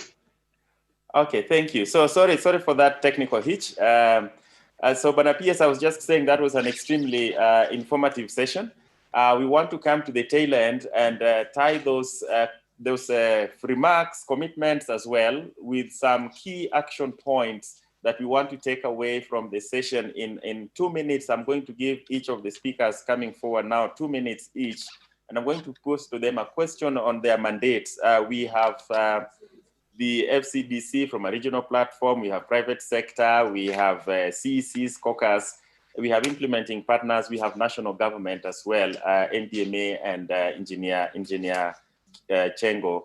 But I want to begin with Dr. Chiba from FCDC. Dr. Chiba, I think if you listened to the CS, Honorable Wamalwa, he said very well on the investments that we are making at transboundary level, and even talked about the need to reduce conflicts to ensure that benefits are maximized at community level. For you as FCDC, and with that mandate across the borders of these counties, what is your takeaway from this session that we can say FCDC will be able to follow through? Dr. Chiba. Maybe Oyugi, before maybe Chiba comes in, I would like, because I may be joining another meeting around 5 minutes to 10. So in an event that I'll not be able to be in the meeting, Maria Cherona will be stepping in.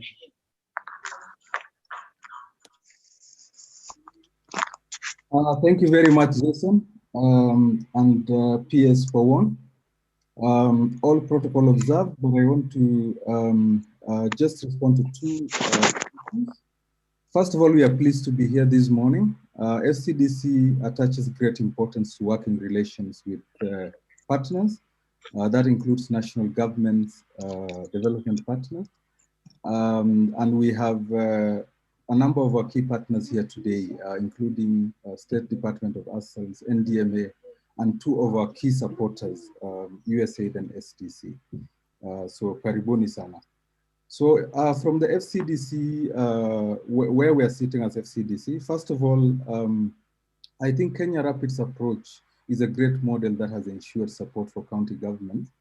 But most importantly, the model has ensured that local priorities, county government systems and processes are given priority. And so this model has shown us the difference between just complaining about counties having no capacity to working with what is already there. And Kenya Rapid has really delivered on that. The lesson, of course, here is to achieve successful impacts on the ground. It's vital we adapt, these bottom-up approaches that we always talk about.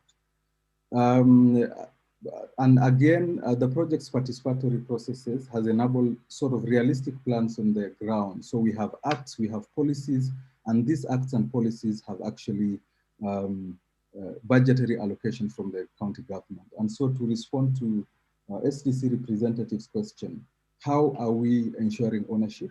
The counties are already funding some of these acts, and we hope to strengthen this funding, hopefully as we go on. Second, and probably the most important, and this has been alluded to by a lot of speakers, is that Kenya Rapid model has shown us that integrated planning at regional boundary level is possible. And they have also provided us with important practical lessons at the county level to achieve this. And again, in the words of SDC representative, there is no way we can achieve any SDC, any development goals without breaking these sectoral silos. And our experience with this, especially in ASAL areas, has been great disappointment, where sectoral development in water and rangelands have led to land degradation, conflict between communities, and a lot of other problems. So these ill-advised, uncoordinated, badly planned interventions, has sort of really put this region behind. And so integrated planning in water and rangelands development does not only have positive impacts at the institutional level, but also will lead to a lot of increased development of the livestock sector that our partners are also supporting. So devolution and inter-county collaboration has provided new opportunities for integrated planning, and Kenya Rapid's lessons on strengthening some of this is definitely going to be what FCDC is looking forward to, working with partners to make sure that some of these lessons are actually scaled up to just more than the 5 counties that Kenya Rapid is in today. So these lessons are vital, and FCDC will be looking forward to working with all the partners. And we are really proud to be associated with Kenya Rapid and the partners that support it. Thank you, Jason.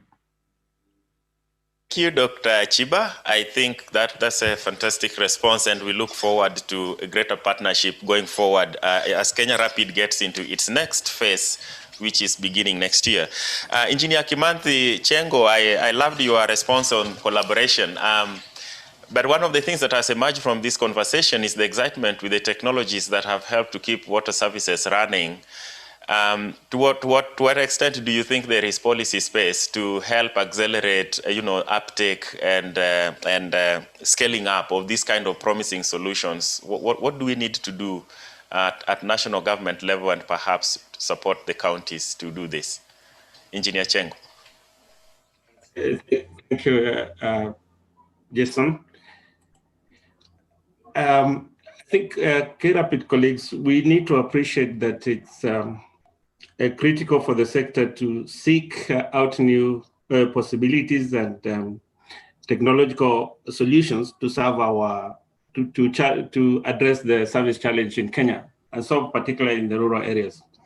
So for that to thrive and for that to happen, we think, and what we are doing at the national level is to promote new solutions, new technological solutions, options, which are simple and are adaptive to the situations that we have, and with the aim of making sure that it's scaled up within our institution, not only within the northern Kenya, but within the country. And we'll continue to create at the national level various platforms to be able to showcase the solutions that are available to us. So that will be made possible through the inclusion of the of those elements in our communication strategy to ensure that the solutions are available. Kenyans know about the availability of those solutions and to know the advantages of moving to the new situation. The second issue at the national level is we are reviewing our policy to ensure that we have the right provisions and also together with the regulatory guidelines to enable the private sector to thrive, to provide the solutions to the sector. And this is both by the private sector and also the non-state actors. The third issue we are thinking about at the national level is to review our regulatory framework to ensure that the service providers, both rural and urban areas, incorporate investment in innovations as part of our licensing process to them. And this will give them the motivation to think about solutions, new solutions, more efficient and effective solutions to ensure that service provision is done. Prepaid meters is one of those solutions. The other solutions in the market, we want to encourage them, motivate them, and put that in their licenses so that they can be able to think about it and be able to implement sort of their solution. And fourthly, we want to inform through our information system, through the regulator. We want to monitor, evaluate the performance of those solutions so that we can be able to draw lessons and also recommend scaling up of those solutions. And where there are issues, then we can engage the private sector and the solution providers to try to address those particular solutions. So those are the areas that we think about in a nutshell about the uptake, the inclusion, and the promotion of technological solutions at the national level. Jason, back to you.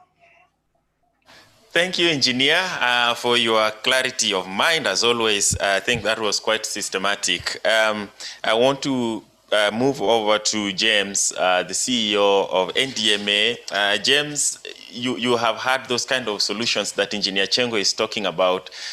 It suggests that we might do different things, but we need one script in terms of responding to building resilience at community level. How can NDMA help partners, different actors, ministries, county governments, to work within a singular framework? Let's say for a national framework for resilience building, what role do you see NDMA taking up to try to foster this kind of approach? James. Thank you, Bana Facilitator. I hope I can be heard clearly. You are very clear. Thank you. Let me recognize the presence of PS Bwana Powon and Deputy Governor Turkana and all the distinguished guests. I want to start by saying that already stakeholders are working together. Very impressive the way we have seen from this project. But what, in my view, needs to be strengthened most, even as we go along, is the community participation, community involvement. And already along those lines, NDMA is doing something. It is part of our ending drought emergency strategy. Perhaps what we should be discussing is how can NDMA do more of what it's already doing, and how can NDMA enhance and strengthen what it's already doing. It's a very long story, can be elaborate, but let me highlight a few issues, how communities are involved in whatever we do. Before we do anything, if we know the community is going to be targeted to benefit from any intervention, the first thing is to take that community through an elaborate process, which at the end of the day gives outputs, and it's those outputs that are implemented. What we do, we call it community managed disaster risk reduction. And the first point here is that we sit down with those communities And we go through a long process. And in that process, there's what we call community hazard assessment. The communities will assess the hazard in terms of the nature of that hazard, in terms of behavior of that particular hazard, around the environment, which area it affects, etc. in a very elaborate way. The second point would be community vulnerability assessment. Having talked about the hazards and all this, what is vulnerability in that area? What is vulnerable? Who is vulnerable to that particular hazard, and why is that thing vulnerable, or that community member is vulnerable? The third issue, the community to look at the risk. What is at risk, most risk? Who is at most risk? Is it the elderly? Is it the children? Is it the women? Is it the men? And why? And then thereafter, after looking at all this, communities themselves being taken through this process will come up with the necessary actions. And these necessary actions will be divided into short-term actions, like when the hazard is present, and long-term actions to take care of the future hazards. That is the risk reduction. You do something now so that in future it doesn't give problems. And then the communities will say this, what should be done in long-term, short-term, and they are taken through that process. And in the process of saying what should be done, community will say what they can do themselves. What are their strengths? What are the resources that they have? What can they do themselves? What are the gaps, and what helps do they want from outside? After doing that elaborate process, then we'll come up with two outputs. One output will be community action plan on things that should be done in the short term. And the other output will be community action plan and what should be done in the long term. Having gotten these plans, and they have priorities, these are the plans now that need to be mainstreamed in county integrated development plans, in all the plans that our other stakeholders are implementing in that area.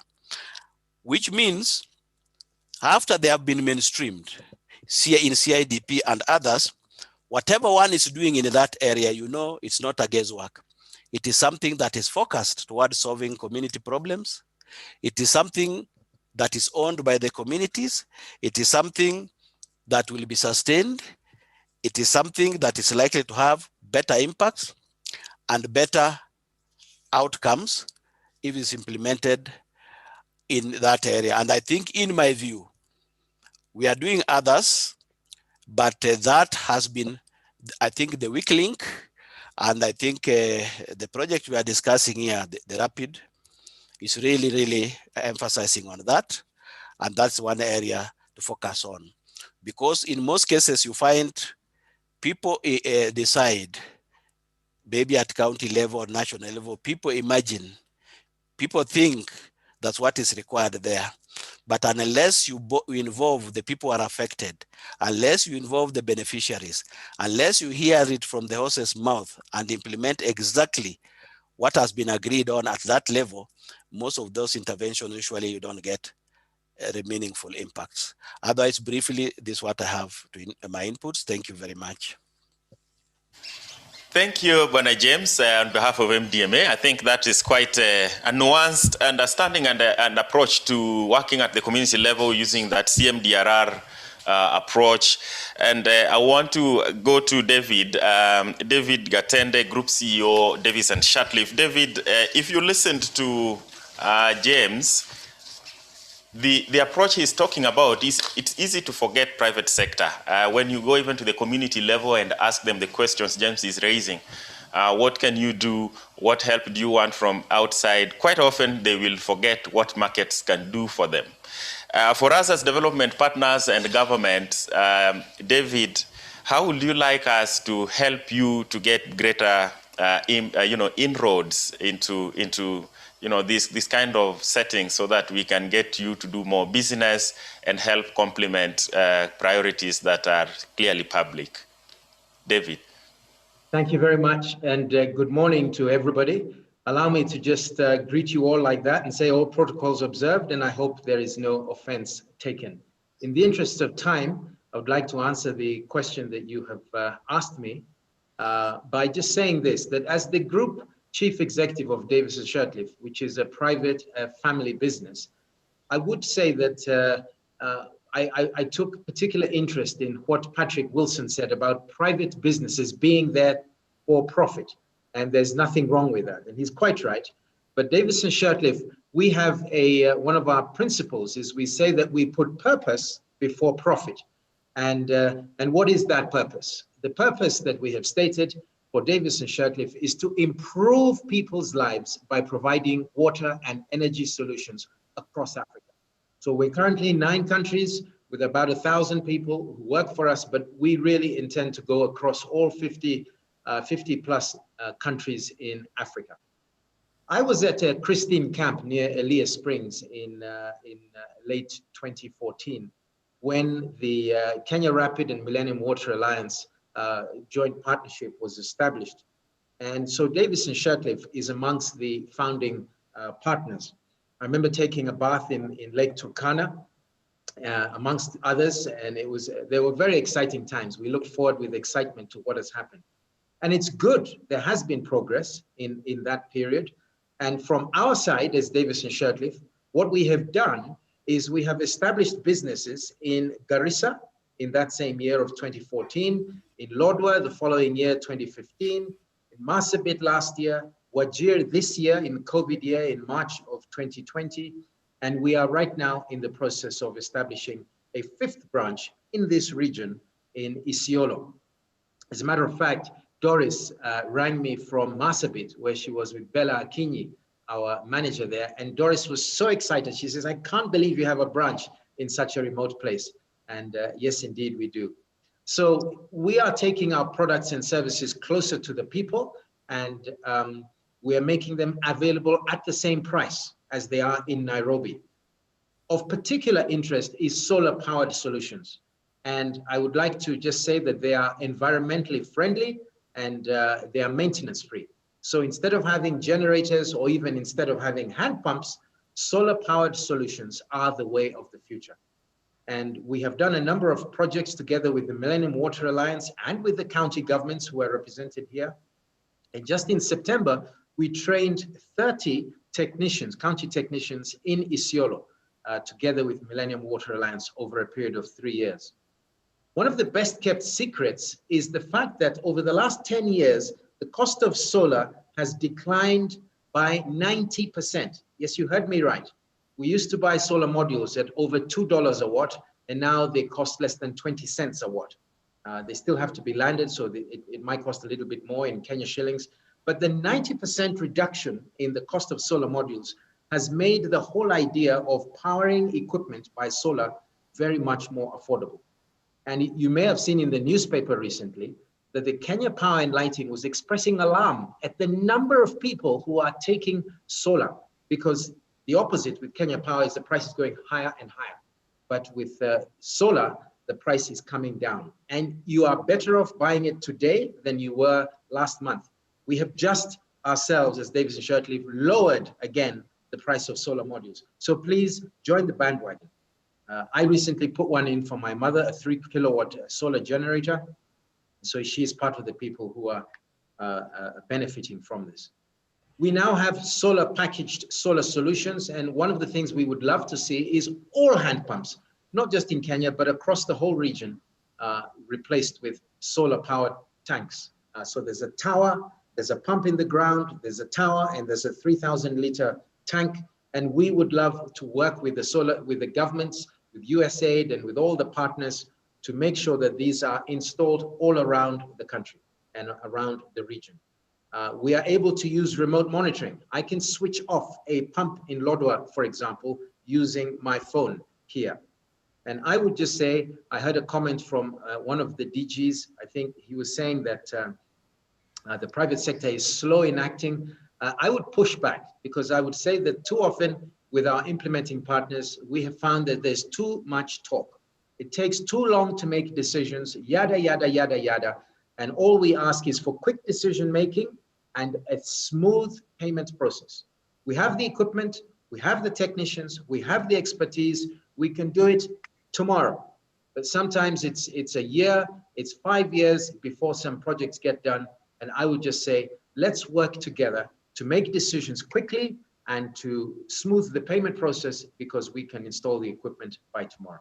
This enabling environment will make a big difference, and many, many people across this region and across Africa will benefit if we can improve things and work together, because that's the way we go far.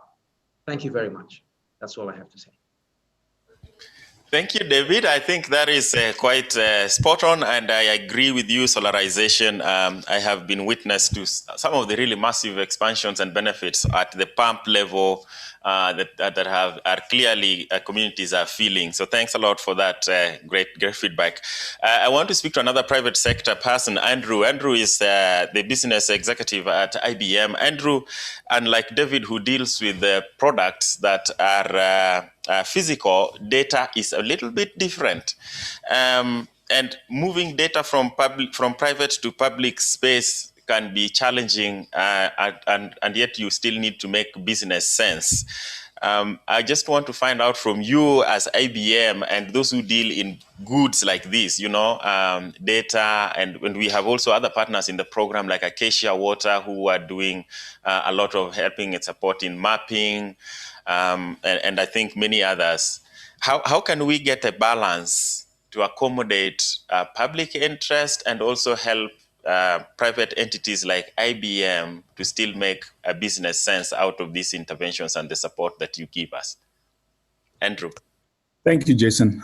Hope you can hear me loud and clear. First and foremost is just to say thank you to MWA, the conveners, and thank you to all our partners. I think it's a privilege for IBM and for me to be here. Just to start off, I think it's important for us to set the context. I think when IBM Research was established on the continent, I think we were the first commercial research lab to come into the continent. And then we set up shop in Kenya and South Africa, and this was very deliberate. I think the idea here was to start dealing or helping to tackle grand challenges in the development space. And if you look at our projects, we started around things around agriculture, data, healthcare. These were complex problems. They are not your typical problems that you find in the enterprise space. But we knew technology had a space to play in these areas. So when this opportunity came along for us to partner in the MWA, we were very excited and we joined in. Now, having said that, there are certain things that you notice that this particular platform that we've created has really been encouraging. It's around use of data for decision making. And I think I can't overemphasize that. All the systems today we use with this digitization program across the continent, across the world, which you know very well that Kenya has been leading in many areas, has generated a lot of data. So what we are simply saying and want to help our clients is to say, can the data help you in your day-to-day decision making or for your long strategic decision making processes?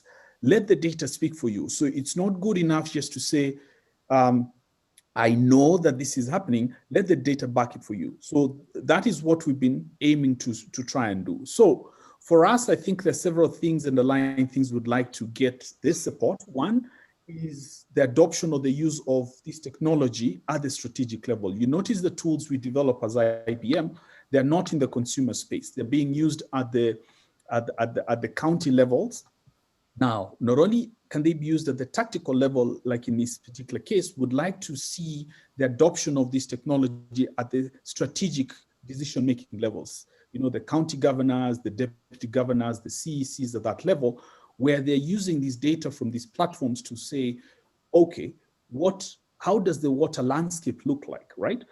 who are the adopters, who is consuming this, what are the breakages and stuff, so and then be able to make long-term decisions for their communities.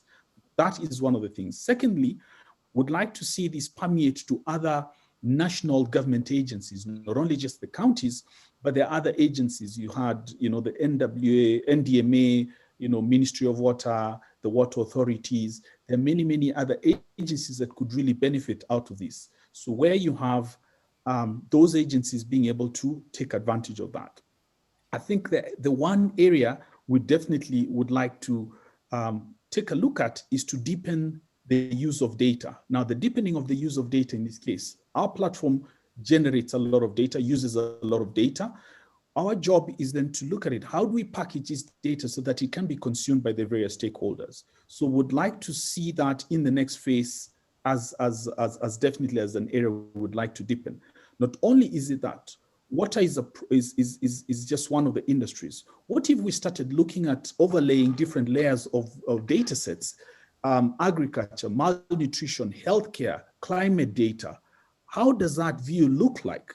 Now, can that now be data that then we can give back to the decision makers in the different various sectors to start looking at and be able to make informed decisions about different things? So there's still room for us guys to do that. Now, one thing to emphasize, like you mentioned, the data belongs to the community, right? So as IBM, as private sector, we don't own the data. All we simply are helping the different government agencies is to be able to analyze this data, curate it, and present it to them in a format that makes sense. Because raw data, we know we've been sitting on data for not only just as government, but as Kenya, but for many, many years. And remember, data also has a shelf life, right? So take advantage of it. We're saying, can we take advantage of it, use it?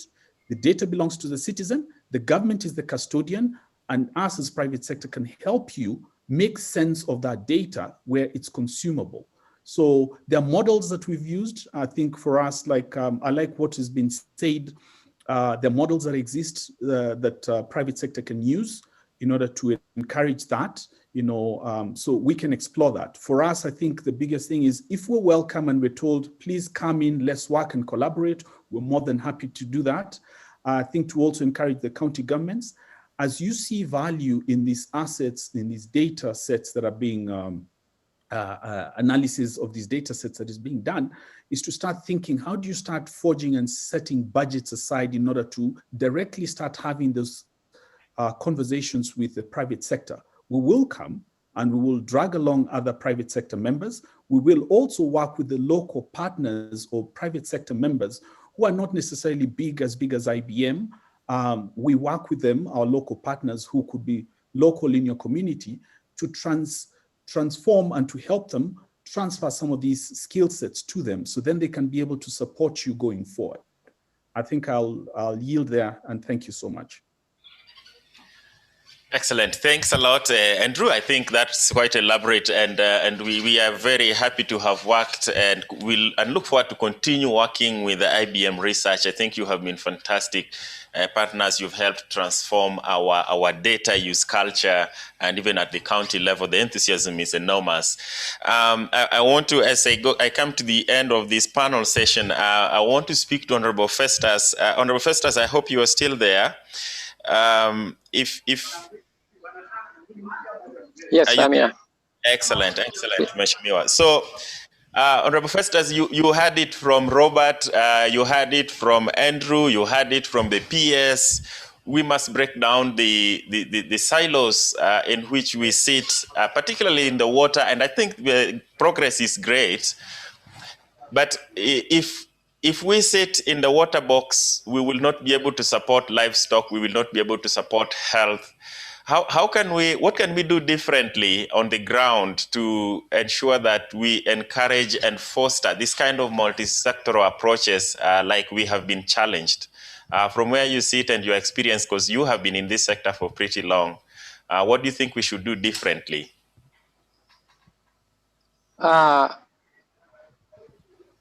Thank you so much, Jason. On the onset, I want to appreciate first the 5 county governments who are participating on this program.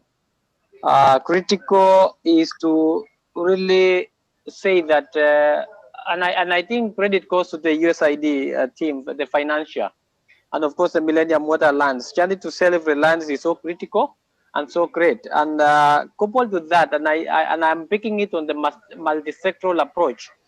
And this is to the USAID team. You are aware that quite a number of counties again have signed up onto the 8 Prosper County program, which is its mission also is to look at the journey to self-reliance, looking at the various thematic areas. But critical to mention then on the multi-sectoral approach, and I think my colleague from the ministry had mentioned, is the signing of the intergovernmental framework, which is collaboration between the national and the county government. And critical is how we then bring in the various development partners to be able to participate in this program, including the private sector. And you've heard from the private sector, they need enabling environment, they need progress in terms of the water sector laws. And critical is then what has been the achievements of the Millennium Water Alliance program or the K-Rapid program. And I want to congratulate, and I've been very keen and in collaboration with the K-Rapid team and my colleagues from the 5 counties, that the 5 counties are among the first 5 counties to be able to pass the water laws, 4 of them. And that then gives us an opportunity for us as county government to be able to collaborate. Remember, we have the Mother Law, the Water Act 2016. You are aware of water and sanitation services are devolved function. It is a role of county government to provide water sanitation services to all the various people within their respective counties. But again, how is that service going to be delivered if we don't have good, proper structures and collaboration? So the collaborative mechanism comes in place when we have the water policies, governance structures have been put in place, which of course, when you have governance structures in place, you'll be able to attract private financing and private sector players coming on board. And of course, capacity building, which has been the thematic programs that have been run under this K-Rapid program. I want to mention this, and this is so critical for the 5 counties and also all the county governments. And I've seen the 3 areas that have been a focus on this program: the water services, the regional management, and agri-nutrition, which are all tied up in terms of that none of them can be a success if water services are not there. Remember, we are talking about the ASAL counties, which have always faced vagaries of various nature, climate change issues. We have got the flooding, we have got the drought, we have got the COVID-19 coming on board, all those other things. But I wanted to put into perspective and say that for the success, and this is so critical, is that the ASAL counties benefit from the equalization fund, and this is now to the national government and the treasury. How is this equalization fund getting to the counties in terms of the use in the needs of the various residents? For example, how much on this equalization fund has been allocated, for example, for water service provision, for agriculture and all that other things. Thirdly is to mention that we have other programs that are coming in place, and you are talking about collaboration. When you have governance structures in place, when you have water policies, water laws, whether it is from agriculture side or from the water side, how then do you leverage on other programs? And I want to mention about the Kenya Climate Resilience Program, which again is being anchored at the National Treasury, where equalization fund is being anchored on, and of course this is through now the Ministry of Environment. And the various ASAL counties are going to be the first beneficiary. The program is meant for all the 47 counties. But I'm happy to note that even on these 5 counties, I think 3 of them already have climate change acts and policies in place, and they will be beneficiaries on the climate change fund. So how do we leverage on the same? So my point is that I think as county governments, we put our act together, look at the various opportunities that are in place. We have now have the Kenya Rapid program. We are getting the Kenya Climate Resilience program or the locally led financing. And this is a huge program. How then can the counties then, or can the Kenya Rapid program, which is still ongoing, leverage on the coming in of the new programs within the various sectors? And this is from the Department of Environment. And I'm happy that most of the CCs that are in my colleagues that are participating on this program, especially for these counties, are also part and parcel of that climate change resilience program from the climate change perspective. And therefore, then I would want to encourage them that they need to collaborate so that we have these resources put together and be able to have maximum impact. And lastly, is to mention about the scalability and the sustainability of the programs that have been mentioned here. And I think my friend and group CEO Davis and Chatlib has really articulated very well. For sustenance of water service provision, solarization is the way to go. Prepaid metering in terms of management of non-revenue technology, and I think Engineer Jenko mentioned the same, is so critical for that sustenance of the rural. In any case, all the national regulatory, WASREP, have already passed, and in collaboration with the county governments, passed the rural guidelines in terms of management of water resources at the rural level.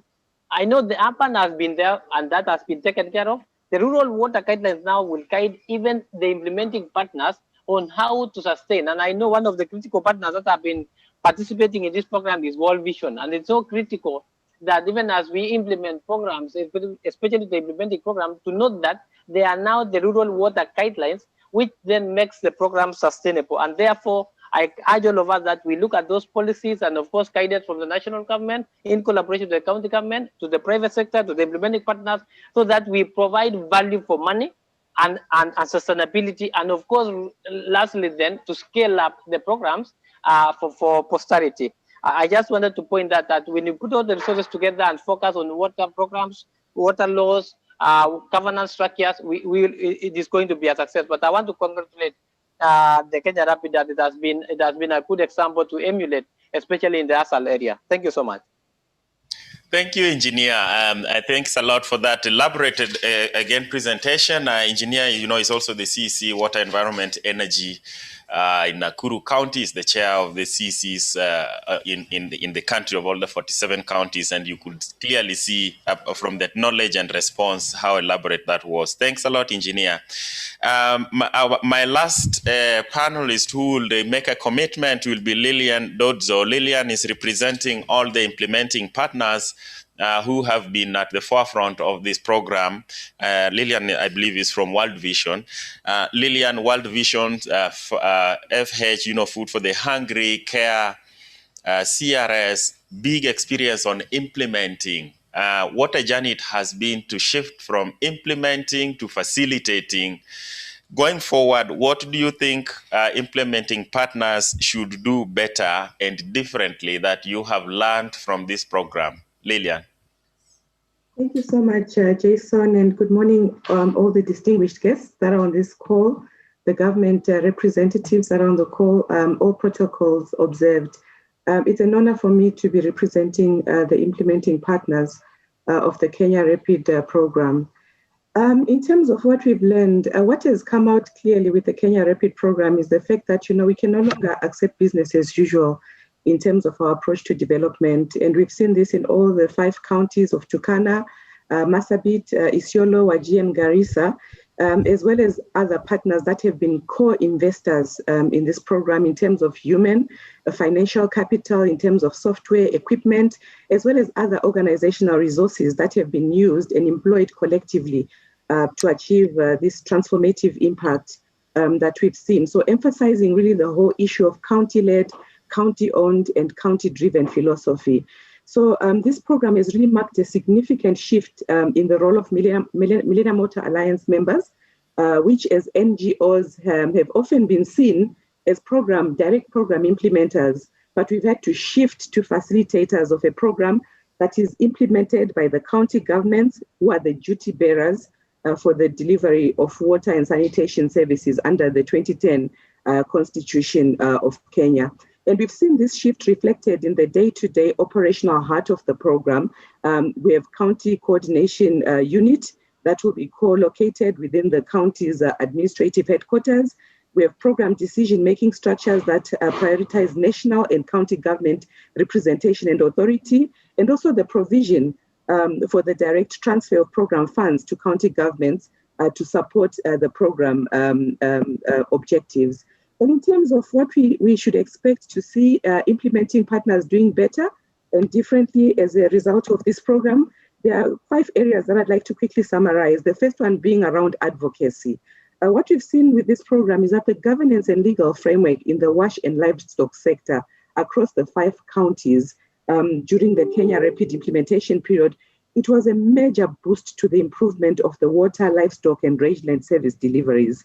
And this was in line with the devolved functions under the 2010 Constitution of Kenya. So implementing partners are going to continue to advocate for the enactment of legislations at the county levels that provide for better service delivery to the most vulnerable in all the devolved sectors such as health, agriculture, as well as early childhood development. And I'd really like to encourage counties to continue to tap on available technical capacities of the implementing partners to support them in this advocacy. We also are expecting to continue to see better or improvement in the area of collaboration, networking, and partnering with public and private partners, as has been elaborated by my private sector colleagues as well as government officials that have also spoken. The Kenya Rapid program has been a unique program in terms of collaboration, in terms of networking, in terms of partnering at consortium level. And as implementing partners, we've really learned a lot from the private sector. Co-investment in innovations and technologies has been a big lesson for us. Implementing partners are going to continue to jointly design innovative ideas with the private sector that provides solutions to sustainable management of water, of sanitation, livelihoods, as well as rangeland management in the ASAL. So the promotion of private sector investment in resilience building interventions such as livestock value chain development is essential, and it's vital as well for us to scale up.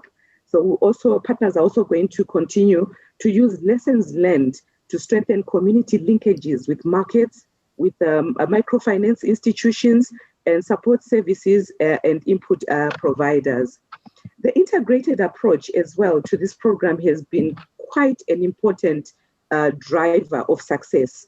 So the Kenya Rapid program is going to continue to look at integration opportunities of interventions, which were well articulated in this program. As you can see, the three strategic objectives were all well linked, and the theory of change was summarized in the same way. So good governance and legal framework in the counties provide good environment for private sector to contribute to sustainable service delivery. So through the Kenya Rapid project, we've been looking at water as a catalyst of other interventions. So looking at multiple uses of water, such as water for domestic use, water for agriculture, for livestock, and even for conflict mitigation, especially in grazing areas. These have provided good opportunities to address long-term problems of the communities in the ASAL. So as implementing partners will continue to replicate these activities using this integrated approach that have proven effective in enhancing resilience and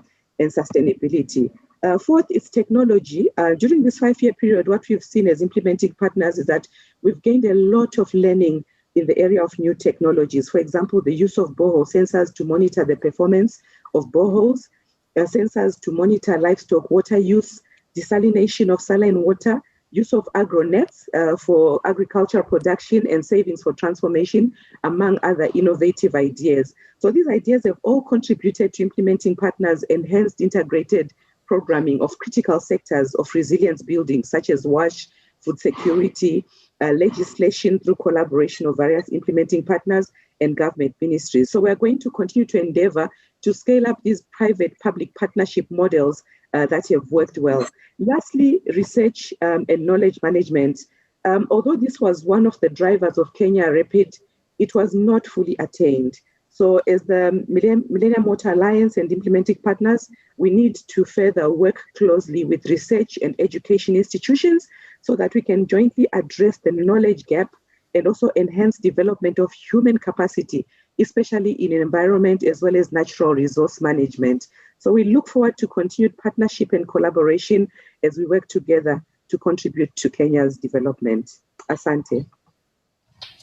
Wonderful. Thank you, Lillian. And I think that was quite a good way to summarize that with those commitments. And we look forward to much more engaging partnerships between not just MWA, but with other partners beyond MWA and the county governments. I know we are running short of time. I want to transition quickly to help us to just summarize some of the highlights of the sessions. And I want to invite Maria. I know Maria, you have been listening quietly, and the PS has, I know he has announced that you are now our sole representative from the State Department. Maria, will you help us to run through the highlights of the session as you also chair that last bit?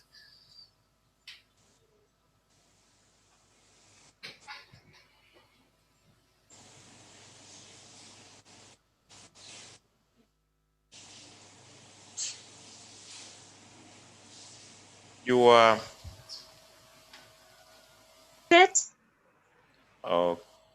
Okay. Am I loud? Are you hearing me? Yes, now we can hear. Yes, we can hear. You can proceed. Thank you, Jason, and good morning, everyone. I stand in for the PS, and PS already took us through quite a good part of the program, and I've been listening, and I now want to just go through a summary of the discussions that have happened from the beginning of the program itself. And I think we've all aired our thinking. We've all given our views and our thinking in terms of what has worked for a couple of years back during project implementation, what we think did not work so well, maybe to our expectation, and what we think should happen in the future in terms of all parts of the program. So I just want to run through a summary of the key learning and takeaways. In terms of strengthening the public-private sector partnerships, the key session highlights include the need for partnership as key to breaking sectoral silos that undermine service delivery and resilience building efforts. And I think this was very clear from almost all the speakers. We were speaking in one voice, that really for us to realize impact and to realize value for money and to realize sustainability, there's need for us to work and deliver as one. That way we are going to create synergies as a team, and we are going to enhance issues of accountability and issues of ensuring that there is impact. So the key issue in terms of partnership is delivering as one, so that we are not working as silos, but we are working as a team. Another issue that came up loudly is that we need to ensure that there's an enabling environment that allows the private sector to thrive. And this should be a key, really a priority for government. And this is both at policy and regulatory framework level. So that enabling environment is very, very key. And I think in the past that has been created, but there's need to keep on strengthening that enabling environment. And another highlight that came out loudly is the need to ensure that there is support for government capacities to embrace PPP models as a sustainable modality of delivering on development in the future. So issue of capacities there, identify those capacity gaps, and ensuring that we are filling those gaps as we move forward is key. The issue of multi-agency, multi-sectoral approaches to development remain key. And I think from the speakers, it came out loud and clear that one of the learning points for all of us is that the multi-sectoral, multi-agency approach to development worked for us. So we just need to strengthen as we go forward. Another highlight is the greater involvement of communities in county planning processes for sustainable impact and long-term multi-sectoral solutions to local challenges. That came out very loud and clear that at the end of the day, the intervention and the efforts are supposed to be geared towards benefiting communities.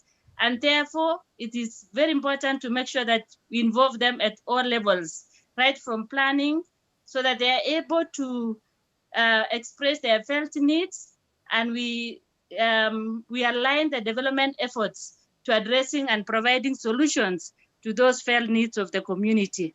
Another key highlight was to take forward new opportunities as presented by inter-county collaboration to foster joint planning and transboundary resource management. And this was, it came out, and FCDC was very key to take this forward. Another one is to increase access to integrated data for decision-making at both levels of government, and as a means to catalyze multi-sectoral collaboration for efficient service delivery. The whole issue of employing technology and in ensuring that we have data that is informing decision-making, informing our policies, so that we have our policies that are evidence-based, and we have also decisions that are informed by data. I like it when the speaker said, let data speak for you. And I think that came out very loud and clear. And finally, fast-tracking finalization of intergovernmental cooperation also came out very clearly. And in the area of strengthening PPPs, the highlights that the key issues that came out is, one, technologies are necessary to complement the work of public and private sector institutions. Current and future solutions to complex development challenges require digital innovations such as prepaid water meters, sensors, efficient data platforms, and so forth. The other highlight is that the conversation to scale up technologies for improved service delivery must be looked at both county and national levels, and provision of national and county level policy and legislative frameworks to scale up tested technologies that sustain water, sanitation, and livestock service delivery. Those were the highlights around ensuring that we have technologies for service delivery. Then in the issue of capacity development, the highlights include, the summary of the highlights include system strengthening, which is a key ingredient to sustainable development. The need to support government capacities to embrace PPP models as modalities of delivering on development in the future, and to ensure that investment in regional and transboundary water and livestock infrastructure and conflict reduction to maximize impacts of local intervention and build resilience of communities by relevant actors. And finally, in that area, we have the issue of resilience building efforts that should ensure local communities' capacity are strengthened, but as a long-term gain, and ensure that that is looked at for purposes of resilience building. So those are the highlights. That is the summary of the key highlights in terms of the presentations that were made. And I want to submit back to the moderator, Jason. Thank you, Maria. I think that was succinct, that was clear, and quite a good effort from yourself. And Beatrice, I think you've done a fantastic job at that. And thank you very much for those session highlights. And as we come to a close, I just want to, I can see quite a number of comments from those who are watching on YouTube. I can see Otieno from Wajir, Hassan Mohamed Aden, the chair of the CP of the program steering committee there, Bush. We see your comments, Stephen Katelo, Marsabit. Thank you for the comments. We can see that you're watching and following together with the rest. So to help us to come to the close, I know Honorable Chris Semana has a cabinet meeting to attend to. I hope he will be able to find time to give us a vote of thanks. Waziri Chris, are you still there? Yes, I'm still there. Please go ahead. Thank you. Sorry for keeping you. Okay, thank you very much, Jason. It has been a very fruitful event. We have participated. I think most of the participants we expected to attend have attended. We thank you very much. In fact, we have to really recognize the fact that the ability of our cabinet secretary, Eugene Wamalwa, to attend to this event. Our PS, Powon, thank you very much for attending this event.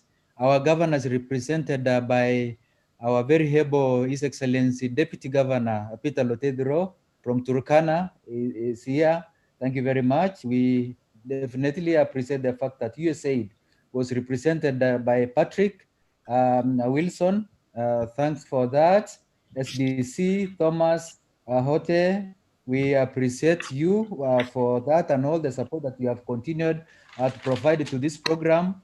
FCDC, Guled always has not disappointed us. Thank you for coming. State Department of Water, Engineer Chengo, thanks for being here with us. Oduor from NDMA, David Gatende from Davidson Shatcliffe, thank you for being with us here, and we appreciate that effort. And for data IBM, Andrew, you've been very helpful and taken us through all that we needed.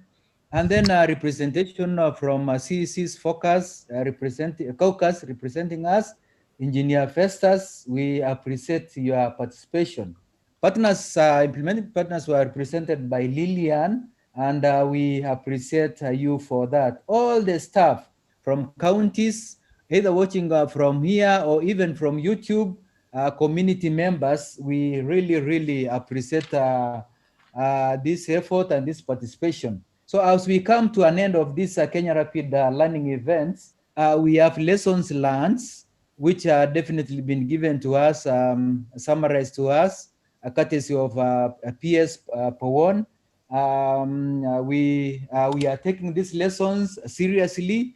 We are going to use this even for our planning as counties to ensure that there is water for humans, there is water for livestock, there is water for our agriculture as we make our counties sustainable, and as we move towards sustainable service delivery. Thanks very much. Thanks to Doris, always as usual. Jason, for your excellent facilitation. We say thank you all very much. And again, we say thank you and may God bless you until we meet again. God bless you. And thank you too for your time, Honorable Chris. And with that, we come to a wonderful and sweet end to a process of a journey that must continue. We want to wish all the Kenya Rapid partners as they embark on the second phase of Kenya Rapid. We want to wish you well. Thank you, everyone. Have a good day. And we thank you for your time. All the best and bye-bye. Thank you.